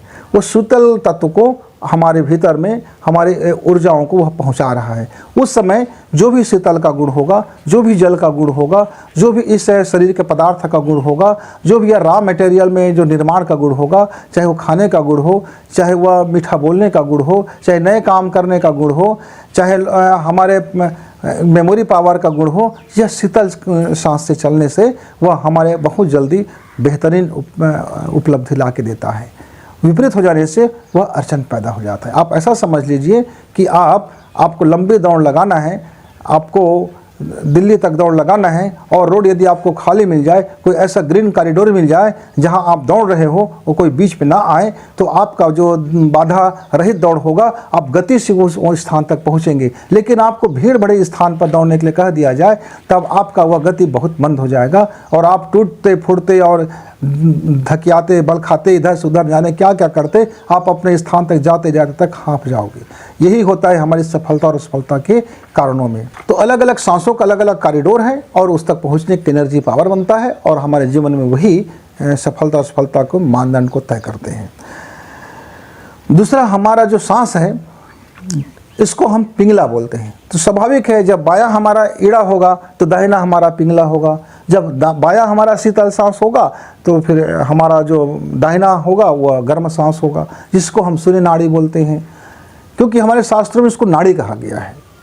तो ये नाड़ी जो है, हमारे वैद्य लोग हमारे कलाई को पकड़ करके, जब हम बीमार पड़ते थे तो ऐसा पकड़ करके हमारे वैद्य लोग बोलते थे कि आपकी कौन सी नाड़ी चल रहा है, आपकी कौन सी नाड़ी में क्या प्रॉब्लम है। तो वैद्य लोग बोलते थे कि आपका वात पित्त और कफ, वात पित्त और कफ हम आपको चला, ये वात पित्त और कफ उसकी स्थूल स्वरूप है और उसके सूक्ष्म स्वरूप में इंगला, ईड़ा, इंगला, पिंगला और शून्य सांसें कहलाती हैं। तो मित्रों, अब समझ गए होंगे कि इनका कार्य जो होता है, जब हमारी बाईं सांस चलती है तब हमारे जीवन में भाव उत्तेजना बढ़ती है। हमारी भावना का विज्ञान यानी और हमारा अनाहत चक्र यानी हमारे हृदय क्षेत्र और हमारा विशुद्ध क्षेत्र यानी और हमारा याज्ञा चक्र, यह तीनों उस समय बड़ा कॉरिडोर उसका खुला होता है। जब हमारा ये कॉरिडोर खुला होता है तो वहाँ जब उस क्षेत्र के हम काम करेंगे तो हमको ज़्यादा सफलता मिलेगा। तो जिस एरिया का कॉरिडोर खुला हुआ है, जहाँ प्राण अभी सक्रिय है, जहाँ प्राण में अभी गर्मी है, जहाँ प्राण में अभी सक्रिय है, एनर्जी है, वो हमारे लिए लाभदायक होता हुआ चला जाता है।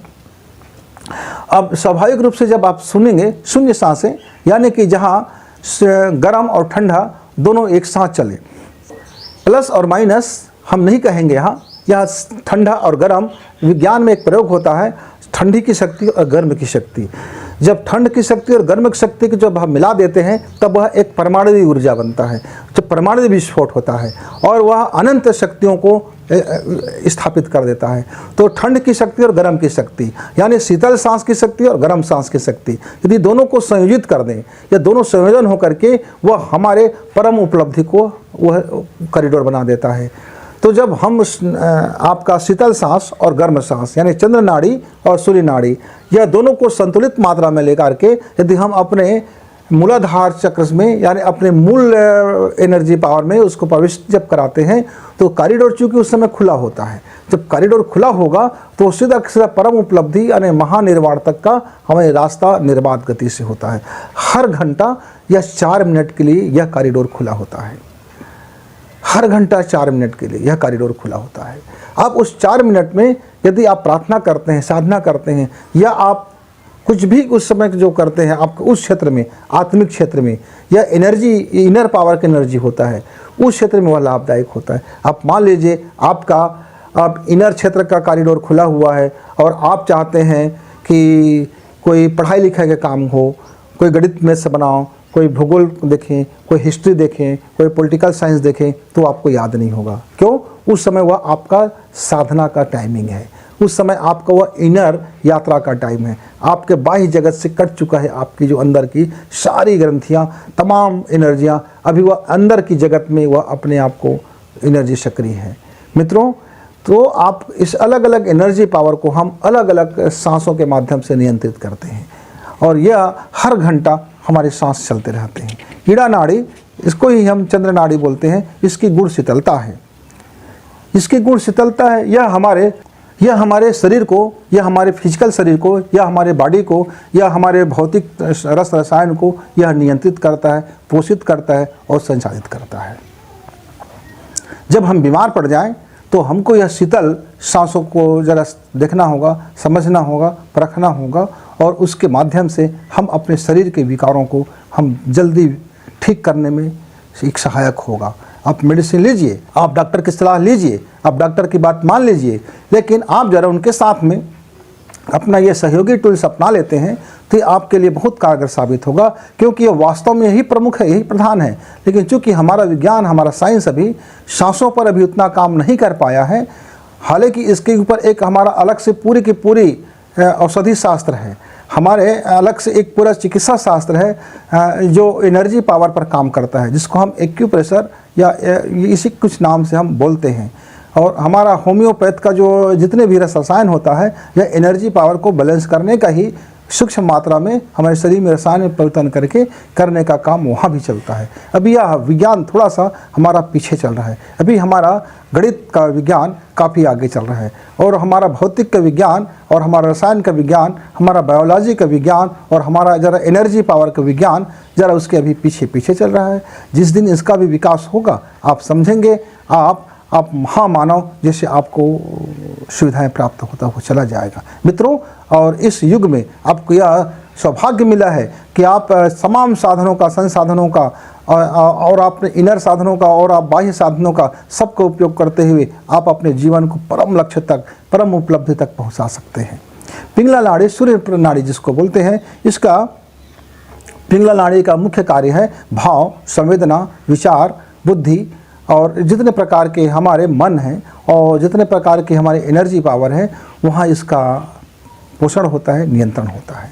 आप अपने मन को, अपने विचार को, आप अपने भावना को, आप अपने कार्य क्षमता को, आप अपनी आदतों को, आप अपने संस्कारों को, आप अपने डीएनए को यदि कहीं से बदला जा सकता है या नियंत्रित किया जा सकता है या उसमें समाहित किया जा सकता है, तो हमारे यहाँ सूर्य नाड़ी होता है, यानी गर्म सांसें होता है, यानी कि दाईं नासिका से इसका प्रयोग होता है।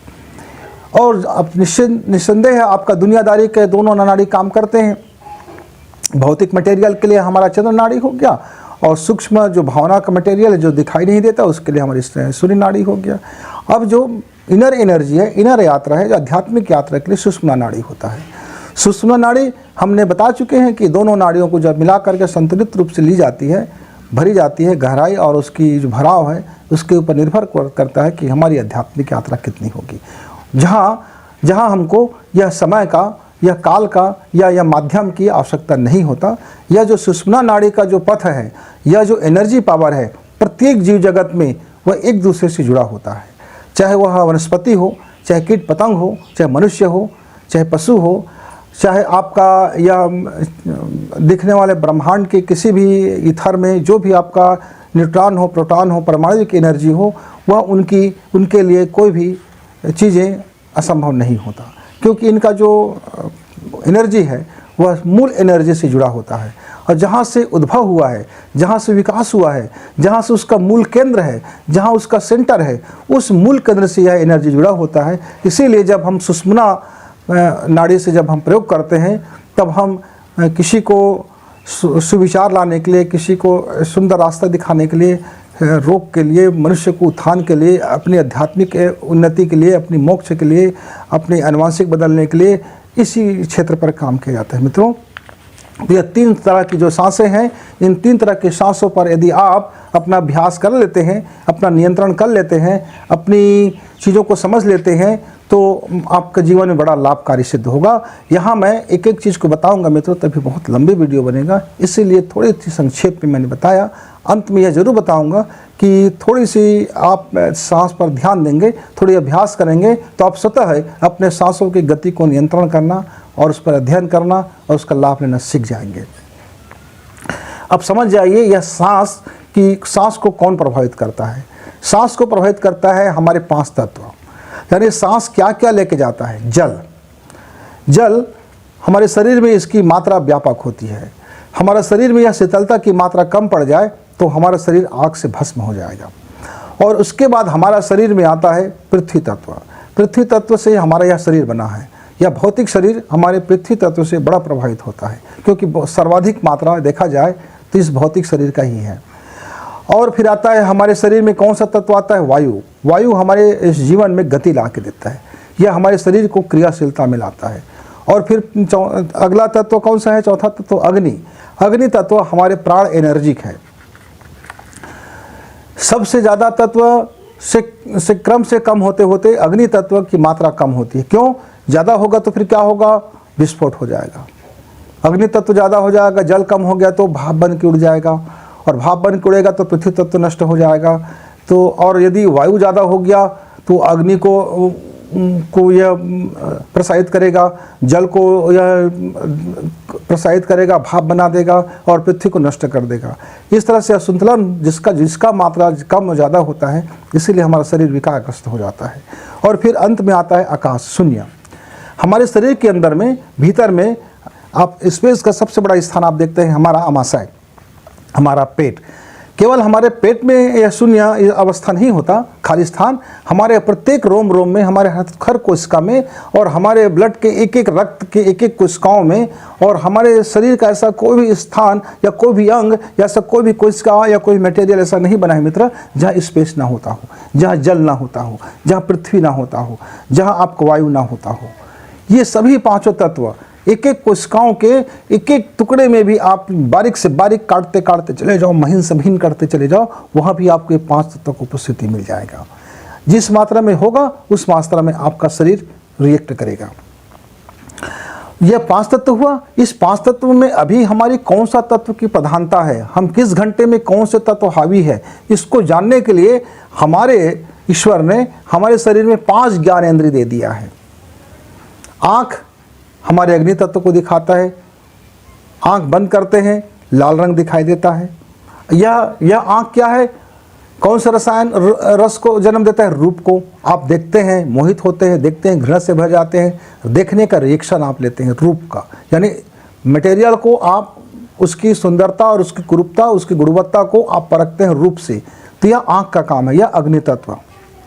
फिर आता है हमारा नाक हमारा पृथ्वी तत्व है। यह इसका गुण है गंध, और यह इसका गंध से आप सुगंध में हैं, दुर्गंध में हैं, बदबू आ रहा है, नहीं यार यहाँ अच्छा लग रहा है, ऐसा आप नाक खींचते हो। यह पृथ्वी तत्व हमारा नाक उसका प्रतिनिधित्व करता है, नाक हमको बता देता है। फिर आता है हमारा जीभ हमारे जल तत्व में इसका प्रधानता है। यह जीभ सभी रसों को स्वाद लेने में माहिर होता है, चटोरेपन में माहिर है। कोई मीठा खाते हैं, कोई खट्टा खाते हैं। तो यह जल तत्व जब हमारा हावी होता है, कभी कभी आप एग्जाम्पल देख लीजिए, कभी कभी आपको बड़ा मीठा खाने का मन होता है, यानी उस समय आपका शरीर में जल तत्व प्रभावी है, आपके जीभ तत्व प्रभावी है। आप कभी कभी बड़े चटोरे हो जाते हैं, आपका मन, तबीयत खराब है, आप जानते हैं कि अभी आपको ये चटोरापन ठीक नहीं है, लेकिन आपका अभी जल तत्व हावी है तो आपका चटोरापन बढ़ जाएगा और आप ज़्यादा चाट पकौड़े खाने लग जाते हैं। लेकिन कभी कभी आपका मन बिल्कुल चाट पकौड़े खाने का नहीं होता, कभी कभी आपका मन होता है मैं किसी को देखता रहूं, वाह क्या बात है, देखता रहूं। क्यों? उस समय आपका पूरा जो शरीर का जो तत्व है वह आँख पर हावी है, आँख प्रधानता में है, अग्नि प्रधानता में है, और आप लोगों को देख करके मोहित होते हैं या लोगों को देख करके घृणित हो जाते हैं। अलग अलग टाइम, एक ही घंटे में 5 तत्व अपना अपना डिसीजन बदलते, अपना अपना सक्रियता और अपनी निष्क्रियता अपने उसमें रूप में आते रहते हैं। फिर आ जाता है हमारा आकाश तत्व, यानी हमारे आकाश तत्व कहाँ से हम अनुभव करते हैं? कान से। या कान हमें ध्वनि के लिए है। कोई संगीत अच्छा लगता है, कोई किरकिरा लगता है, कोई बुरा लगता है, किसी का वाणी अच्छा लगता है, किसी का मधुरता बोल दिया अच्छा लगता है, किसी का सुनने में खराब लगता है। अब जब हमारा जल तत्व अच्छा होता है तब हमारे वाणी से मधुरता होती है। जब हमारे जल तत्व में कमजोरी आ जाता है, हमारा वाणी रूखा हो जाता है, हम कर्कश बोलने लगते हैं। तो हमारी जो कान है आकाश तत्व तो बोलता है कि नहीं नहीं, अब आप इसका मीठापन समाप्त हो रहा है, इसका जल तत्व कमज़ोर पड़ रहा है, ये आदमी बहुत अभी गुस्सा में आने वाला है, क्योंकि इसका जल तत्व कमज़ोर पड़ रहा है, इसकी जीभ सूखने वाली है। क्यों? अब इसका वायु बढ़ने वाला है। तो वायु तत्व आते ही हमारी त्वचा पर यह प्रभावशाली होता है। कभी हमारी त्वचा ज़्यादा गर्मी में आते हैं, रूखा हो जाता है, तब हमारे शरीर का वायु जो है बिगड़ने लगता है, प्रकोपित हो जाता है। और इसको जब हम किसी को बड़े मन से और बड़े अंदर से, बड़े भाव से, बड़े प्रेम से जब उसके ऊपर स्पर्श करते हैं, तो उस व्यक्ति में हमारा जो वायु है उस व्यक्ति को टच करने से वह उसको प्रभावित करता है।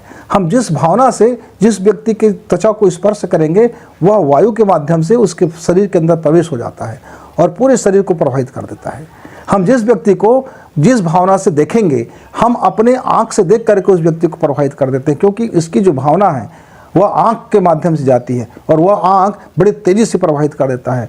आप किसी को प्रार्थना करते हैं तो आँख बंद करके हृदय पे हाथ रख के प्रार्थना करते हैं, वो उस समय आपका जो कान है, आकाश तत्व है, वो उस समय आप आते हैं तो आपकी जो की हुई भावना है उस व्यक्ति तक पहुंच जाता है।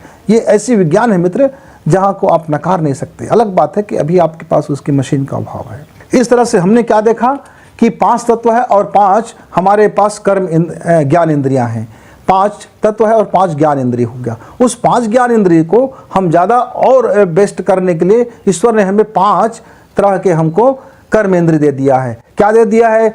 स्पर्श करने के लिए हाथ दे दिया है, गति करने के लिए पैर दे दिया है, और हमारे तमाम तरह के जो खाना खाते हैं, एडाप्ट करते हैं, कच्चा मटेरियल लेते हैं और इस मटेरियल से जो भी रसायन बनता है, उपयोग की चीज़ें हैं, उसको हम रख लेते हैं और बाहर निकालने के लिए गुदा दे दिया है।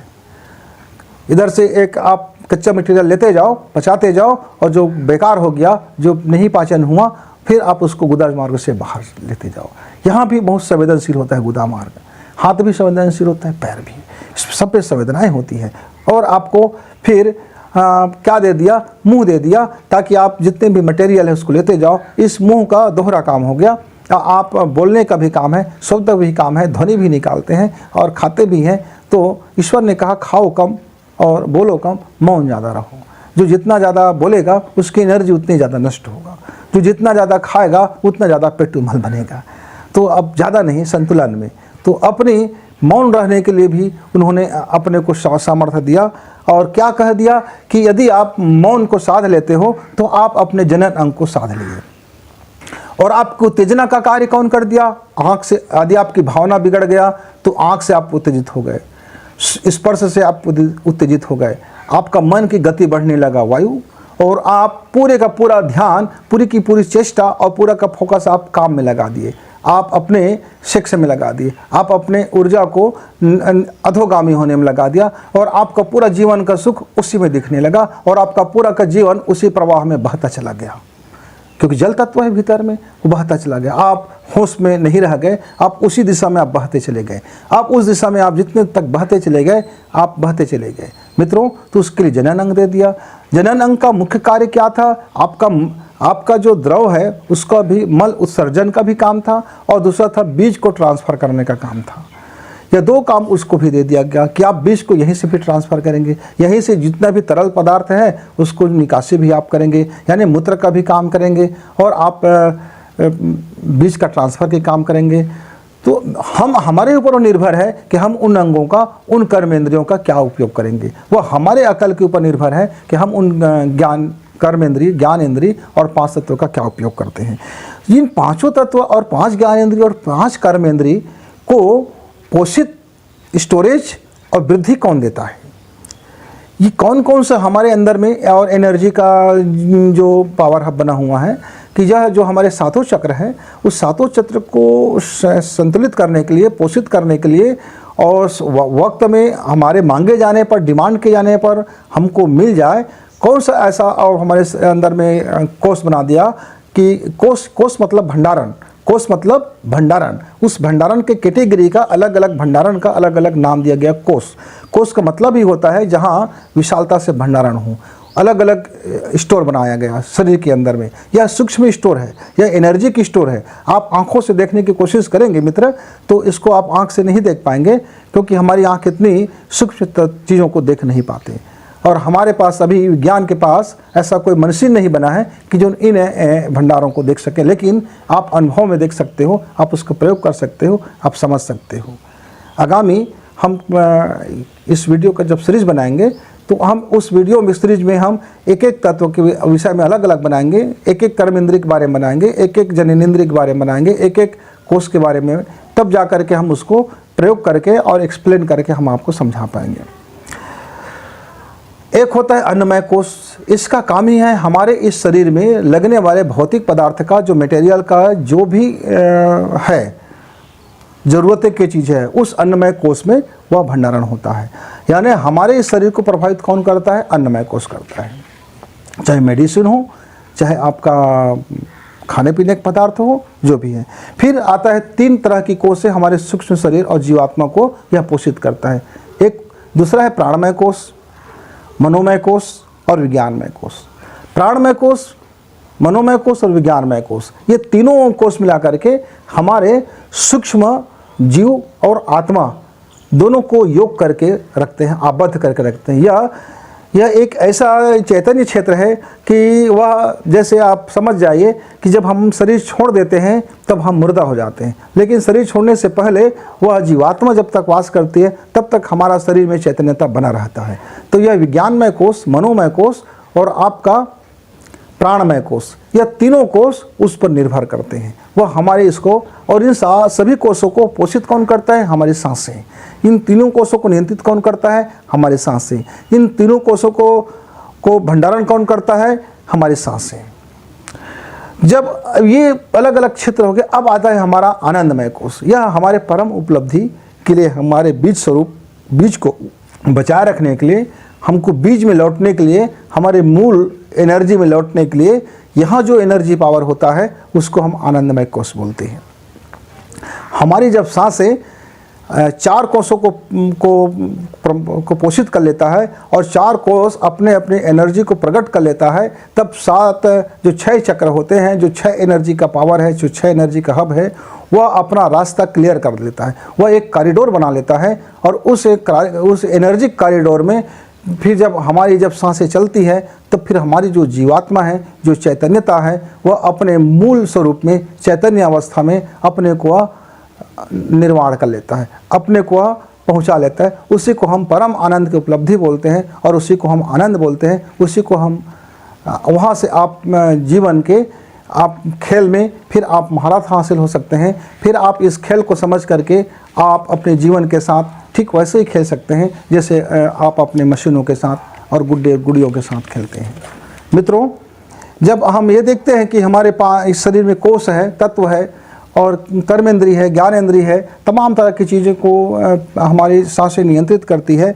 अब आप कहेंगे कि सांस में ऐसी क्या चीज़ें हो जाती है जिससे हम यह अनुमान लगा लें कि हम 1 घंटा में हम क्या कर सकते हैं, हमारे क्या 5 तत्व 1 घंटा के भीतर में हमारी कोई मदद करता है? हाँ मित्र, 60 मिनट में यदि आप देखेंगे, आप धीरे धीरे अनुभव करेंगे, अभ्यास करेंगे, तो आपको ज्ञात हो जाएगा कि पृथ्वी तत्व हमारे 20 मिनट रहता है। पृथ्वी तत्व 20 मिनट रहता है और यह पृथ्वी तत्व हमारे शरीर के जीविकोपार्जन और प्रगति और काम धंधा के लिए यह बहुत बड़ा हमको बेस मिलता है 20 मिनट का। फिर 16 मिनट आता है जल तत्व। यह जल तत्व हमारे शरीर के तमाम कोशिकाओं को, तमाम अस्थि मज्जा को और हमारे शरीर के भीतर में जितने भी संतुलन है, एनर्जी पावर है, सब को पोषण करने के लिए ये जल तत्व तरलता का हमको हर घंटा में 16 मिनट हमारी सांसें जल तत्व को लाते रहती है और बैलेंस करते रहती है, उसको देते रहती है। वायु से खिंचता है और हमारे जल तत्व को हमारे शरीर में प्रवाहित करता रहता है। मतलब दूसरा स्थान किसका? जल तत्व का। अब तीसरा स्थान आता है मित्र अग्नि तत्व का। अग्नि तत्व हमारे 12 मिनट का होता है। आप समझ जाइए, 20 मिनट यदि पृथ्वी का चला है और आपका 16 मिनट जल तत्व चला है, यानी 36 मिनट यह 2 तत्वों को मिला है, तब उसके संतुलन में 12 मिनट अग्नि तत्व को प्रवाहित करता है हमारी सांसें। 36 मिनट के मुकाबला में 12, यदि इसमें कम और ज़्यादा होगा तो हमारे शरीर में विकार उत्पन्न होगा। 12 मिनट तक हमारी अग्नि तत्व यानी गर्म सांसें चलती रहेगी। फिर आ जाता है 8 मिनट के लिए वायु तत्व। वायु तत्व यानी प्रसारण कराता है। वायु का इस 8 मिनट इसलिए है क्योंकि यह इसकी मात्रा जब बढ़ेगी तो हमारे शरीर में वायु का दोष की उत्पत्ति होना शुरू हो जाएगा, और कम होगा तब भी उत्पत्ति कम होगा।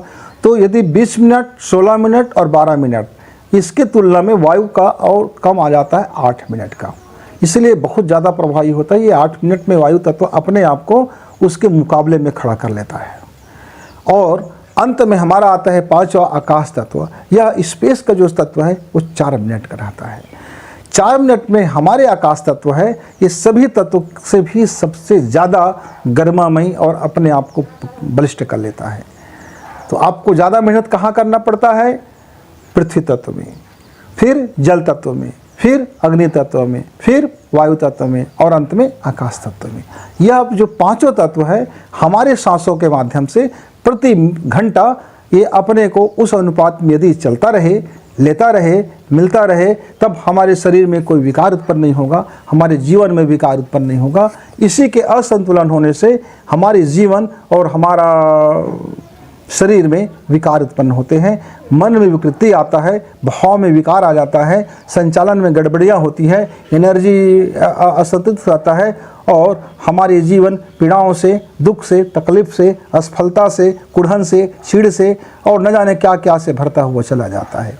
यह मेरा अपना स्वयं का व्यक्तिगत अनुभव है कि हमने भी अपने जीवन में कई तरह की विकृति का सामना करना पड़ा है। हम भी कई तरह से विकारग्रस्त जीवन जीते रहे हैं। हमारे भी जीवन में कई तरह के विकारों ने जन्म लिया और हम उसका दुष्परिणाम भी झेलते रहे। जीवन का 90% हिस्सा इस विकृति और विकार में ही चला गया। आप भाव में, रस में, गंध में, भाव, रस, गंध, उत्तेजना सब इन्हीं के ऊपर निर्भर है। हमारे जीवात्मा यह स्थूल शरीर को में रहता है, वह जो ऊर्जा का आबद्ध कोष में हमारी आत्मा जो सूक्ष्म एनर्जी है वह आबद्ध होकर के वह परमाणु शक्ति से वह अपने आप को एटॉमिक एनर्जी में वह अपने आप को सुरक्षित रखता है। और जब वायु तत्व हमारे शरीर में प्रबल होता है तब क्या होता है? हमारे शरीर का जो प्रभाव है आप उसको समझिए। वायु तत्व हमारे शरीर के ग्रंथि के रिसाव को, स्राव को, शरीर के सिकुड़ना और फैलना, शरीर में इधर उधर अस्थिर होना, इंद्रिय, त्वचा, इसका रंग नीला दिखाई देगा, आपका जिह्वा में उसमें स्वाद जरा खट्टापन होगा डकार की तरह, और उस आप वह को आधे करके, म को आधे करके आप इसको संतुलन कर सकते हो। वम ऐसा जब हम ध्वनि निकालते हैं तब हमारा वायु तत्व संतुलित होना शुरू हो जाता है, वायु तत्व उसमें प्रधानता बढ़ जाती है। तो मित्रों, वायु तत्व जब आपके शरीर में होगा तब आपकी ग्रंथि में सही स्राव होगा। यानी यदि आपका ग्रंथि का कोई संबंधी विकार है और आपके रस संबंधी विकार है, गंध संबंधी विकार है और शरीर के त्वचा संबंधी विकार है, सिकुड़ना और फैलने संबंधी विकार है, तो आप समझिए कि आपका वायु तत्व अनबैलेंस है, आपका वायु तत्व में कुछ गड़बड़ियाँ है। मित्रों, जब हमारा अग्नि तत्व प्रभावित होता है तब हमें भूख लगती है, प्यास लगती है और आलस्य बढ़ जाता है, नींद आती है और क्रोध भी बढ़ता है, अहंकार भी बढ़ता है। और तो ये हमारे अग्नि तत्व उस समय हमारे शरीर में प्रबल हो जाता है। अग्नि तत्व यदि हमारा कमज़ोर पड़ जाए तो हमारा भूख प्यास जाता रहेगा, और यदि हमारा अग्नि तत्व बहुत ज़्यादा बढ़ जाए तो हम दिन भर खाते रहेंगे और खब्बड़ बन जाएंगे, चटोरे बन जाएंगे, और क्योंकि हमारा अग्नि तत्व अनबैलेंस हो जाएगा। इससे हमारे शरीर में प्रभावित होता है। जब हमारा अग्नि बढ़ेगा तो निश्चित तौर से हमारा जल तत्व घटेगा, हमारा पृथ्वी तत्व घटेगा और हमारा वायु तत्व बढ़ेगा और हमारा आकाश तत्व में प्रदूषण फैलेगा। तो यह नियंत्रण खो बैठने से सारे विकार आपके शरीर में उत्पन्न होना शुरू हो जाता है। हमारा जल तत्व हमारे शरीर में जितने भी तरल पदार्थ हैं, जो भी तरलता है उसको बनाता है, चाहे आपका रक्त हो, वीर्य हो, मल है, मूत्र है, लार है, इस सारी चीज़ों को वह बनाता है। और इसका प्रमुख अंग होता है जीभ। जीभ यदि आपका नियंत्रण में नहीं रहा, आप कुछ भी खाते पीते रहे, आप कुछ भी बोलचाल करते रहे, आपका कुछ करते रहे, तो आपका यह जल तत्व प्रभावी होगा। और उस प्रभावी होने के कारण फिर वही जो चीज़ आप चटोरेपन में खाए रहेंगे, जो चीज़ आप गटमट किए रहेंगे, फिर आपका शरीर उन्हीं के अनुरूप विकार को उत्पन्न हो जाएगा। और हमारा फिर पृथ्वी तत्व आता है। यदि पृथ्वी तत्व हमारे शरीर में कम या ज़्यादा हो गया तब हमारे मांसपेशियों को प्रभावित करता है, हमारे हड्डी और स्नायु को प्रभावित करता है और हमारे रोम को प्रभावित करता है। यदि पृथ्वी तत्व हमारा कम या ज़्यादा है तो इसके संबंधी हमारा विकार उत्पन्न होगा। हड्डी संबंधी विकार हुआ तो आप पृथ्वी समझ जाइए। मांसपेशी में कमजोरी आ गया या कड़ा हो गए या कुछ भी हो गया तो आप समझ जाइए कि पृथ्वी तत्व आपका कमज़ोर है या ज़्यादा हो गया है। इसका रंग आप आँख बंद करेंगे तो मटमैला दिखेगा और आप बहुत चटपटे स्वाद में जब माहिर हो जाएंगे तो आप समझ जाइए कि आपका पृथ्वी तत्व बिगड़ चुका है। जैसे जैसे आपका पृथ्वी तत्व बिगड़ता है आपको चटोरापन बढ़ जाता है। आप खूब चाट खाना पसंद करते हैं। जिस दिन आपका चाट खाने का मन हो, लगातार चाट खाने का मन हो, तो आप समझ जाइए कि आपका पृथ्वी तत्व अपने सांसों में बढ़ा लीजिए, अपने सांसों को ज़रा नियंत्रित कीजिए, पृथ्वी तत्व को ज़रा ठीक कीजिए। और विशुद्धि चक्र पर काम करता है और इसके लिए हम पृथ्वी तत्व को नियंत्रित करने के लिए जो ध्वनियाँ हैं हम उसको हाँ और माँ बोलते हैं। हम ऐसे करके जब हम ध्यान करके अपने प्राणायाम को पहुंचाते हैं तब हमारा यह चटोरापन जाता रहता है और इससे उत्पन्न जितने बीमारियां हैं वो भी नियंत्रित होते हैं। तो उसको किस टाइम पर आपको किस तरह से इसका प्रयोग करना है, इसके लिए हमको अलग से वीडियो बनाना पड़ेगा कि एक एक पांचों तत्व, पांचों प्राण और पांचों प्राणायाम और को हम पांचों सांस, 3 सांसों को कैसे हम नियंत्रित करें सीखें। इसके लिए बारी बारी से वीडियो बनाना पड़ेगा। इसके लिए अभी का समय इतना लंबा हो जाएगा कि मित्र आप संभव नहीं होगा, इसलिए हम इसका प्रतीक्षा करें। हम समय मिलते चले जाएंगे और इसका वीडियो आपके सामने आता हुआ जाएगा। आप आज का सारांश ज़रा इस तरह से आप देख लीजिए। सांसें 3 प्रकार, ईड़ा, पिंगला और सुषुम्ना। शरीर 3 प्रकार, स्थूल, सूक्ष्म और कारण। तत्व 5 प्रकार, पांचों तत्वों के बारे में जानते हैं। प्राण, प्राणकोश यानी 5 प्रकार का प्राणकोश होता है।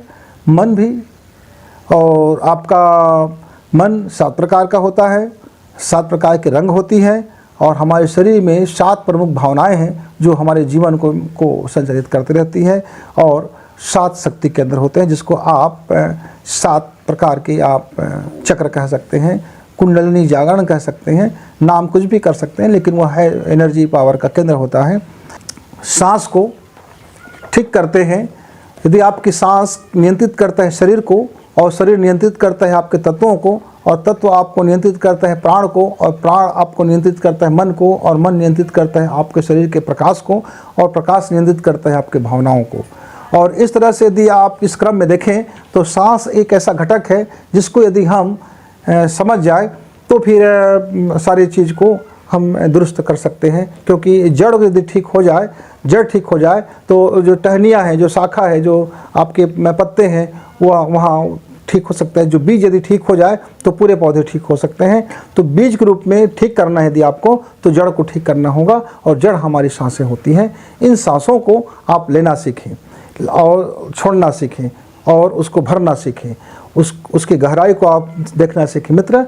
तो आपके जीवन में आप हर उस सफलता को प्राप्त कर सकते हैं जिसकी आप कल्पना करेंगे। आप उस चीज़ों का आविष्कार कर सकते हैं जिसकी आप कल्पना करते हैं। आप अपने जीवन को जो चाहो सो बना सकते हो। मित्र, आज का वीडियो समाप्त करने से पहले मैं चाहूँगा कि आपने यदि धैर्य के साथ यह वीडियो सुना है तो निश्चित तौर से आप सुनिए, समझिए, बार बार सुनिए, बार बार समझिए और इसकी प्रैक्टिकल आप आज से और अभी से कीजिए। देखिए अपने नाक को कि अभी आपका कौन सा सांस चल रहा है। देखिए अभी तक मेरी दोनों सांसें एक साथ चल रहा है क्योंकि मैं शून्य अवस्था में, शून्य सांस की अवस्था में मैंने इतनी लंबी वीडियो एक ही प्रवाह में मैं आप तक पहुंचा दिया हूं। जैसे ही मैं इस अवस्था से बाहर आऊंगा तो मेरी सांसों की गति बदल जाएगी। यदि आप खाना खाते समय कौन सी सांस रहे तो आपकी खाना का पाचन सही होगा। पढ़ाई करते समय कौन सी सांस की तरफ आप स्टार्ट करें और फिर आपकी गति पकड़ लेगा नाड़ी में तो कौन सा अच्छा होगा। किसी काम को शुरू करते समय हम कौन से सांस में, कौन से नाड़ी में हम अपने काम को शुरुआत करें जिससे हमारा एनर्जी पावर बैलेंस बनेगा और हमारे काम में सफलता मिलेगी। इन तमाम चीज़ों को आप स्वयं से अनुभव कीजिए। सिर्फ 1 घंटा समय निकालिए और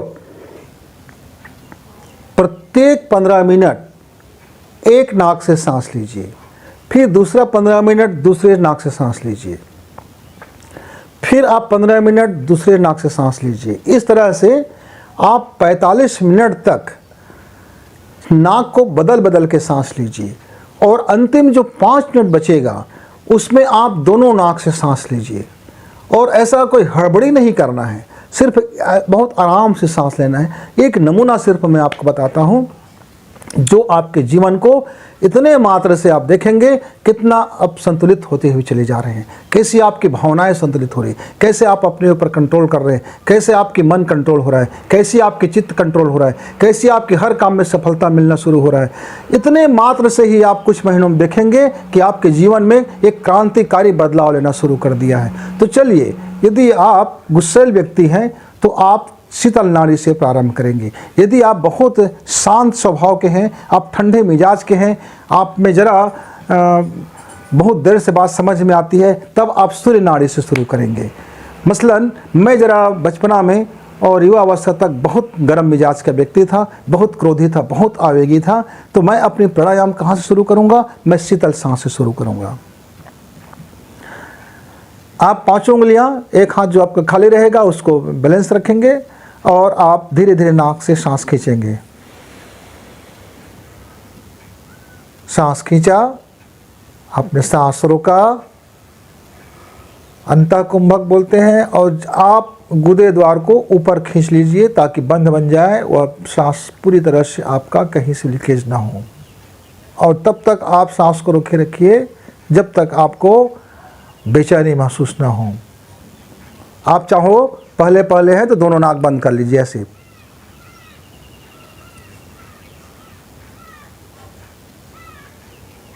अब बंद करेंगे, लेकिन अभी तो मैं बहुत लंबा समय तक रुक सकता हूँ। तो आपको फिर जैसे आपको लगे कि अब बहुत बेचैनी हो गया है, नाक कान मुंह सब फूल रहा है, आप धीरे से छोड़ दीजिए। जिस नाक से आपने सांस खींचे उसी नाक से छोड़ना है।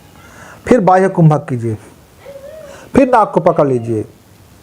अब आपका पेट पूरी तरह से पिचक गया है और अंदर में आपने जो गुदा को संकुचित किया था उसको फैला दीजिए और आपके अंदर में पीड़ा होने दीजिए। जैसे आपको लगे कि अब सांस तो लेना ही पड़ेगा, तब फिर आप सांस को खोलिए और फिर लंबाई से सांस लीजिए। मित्र, कितना ज़्यादा सांस लेना है इस पर ध्यान मत ले देना।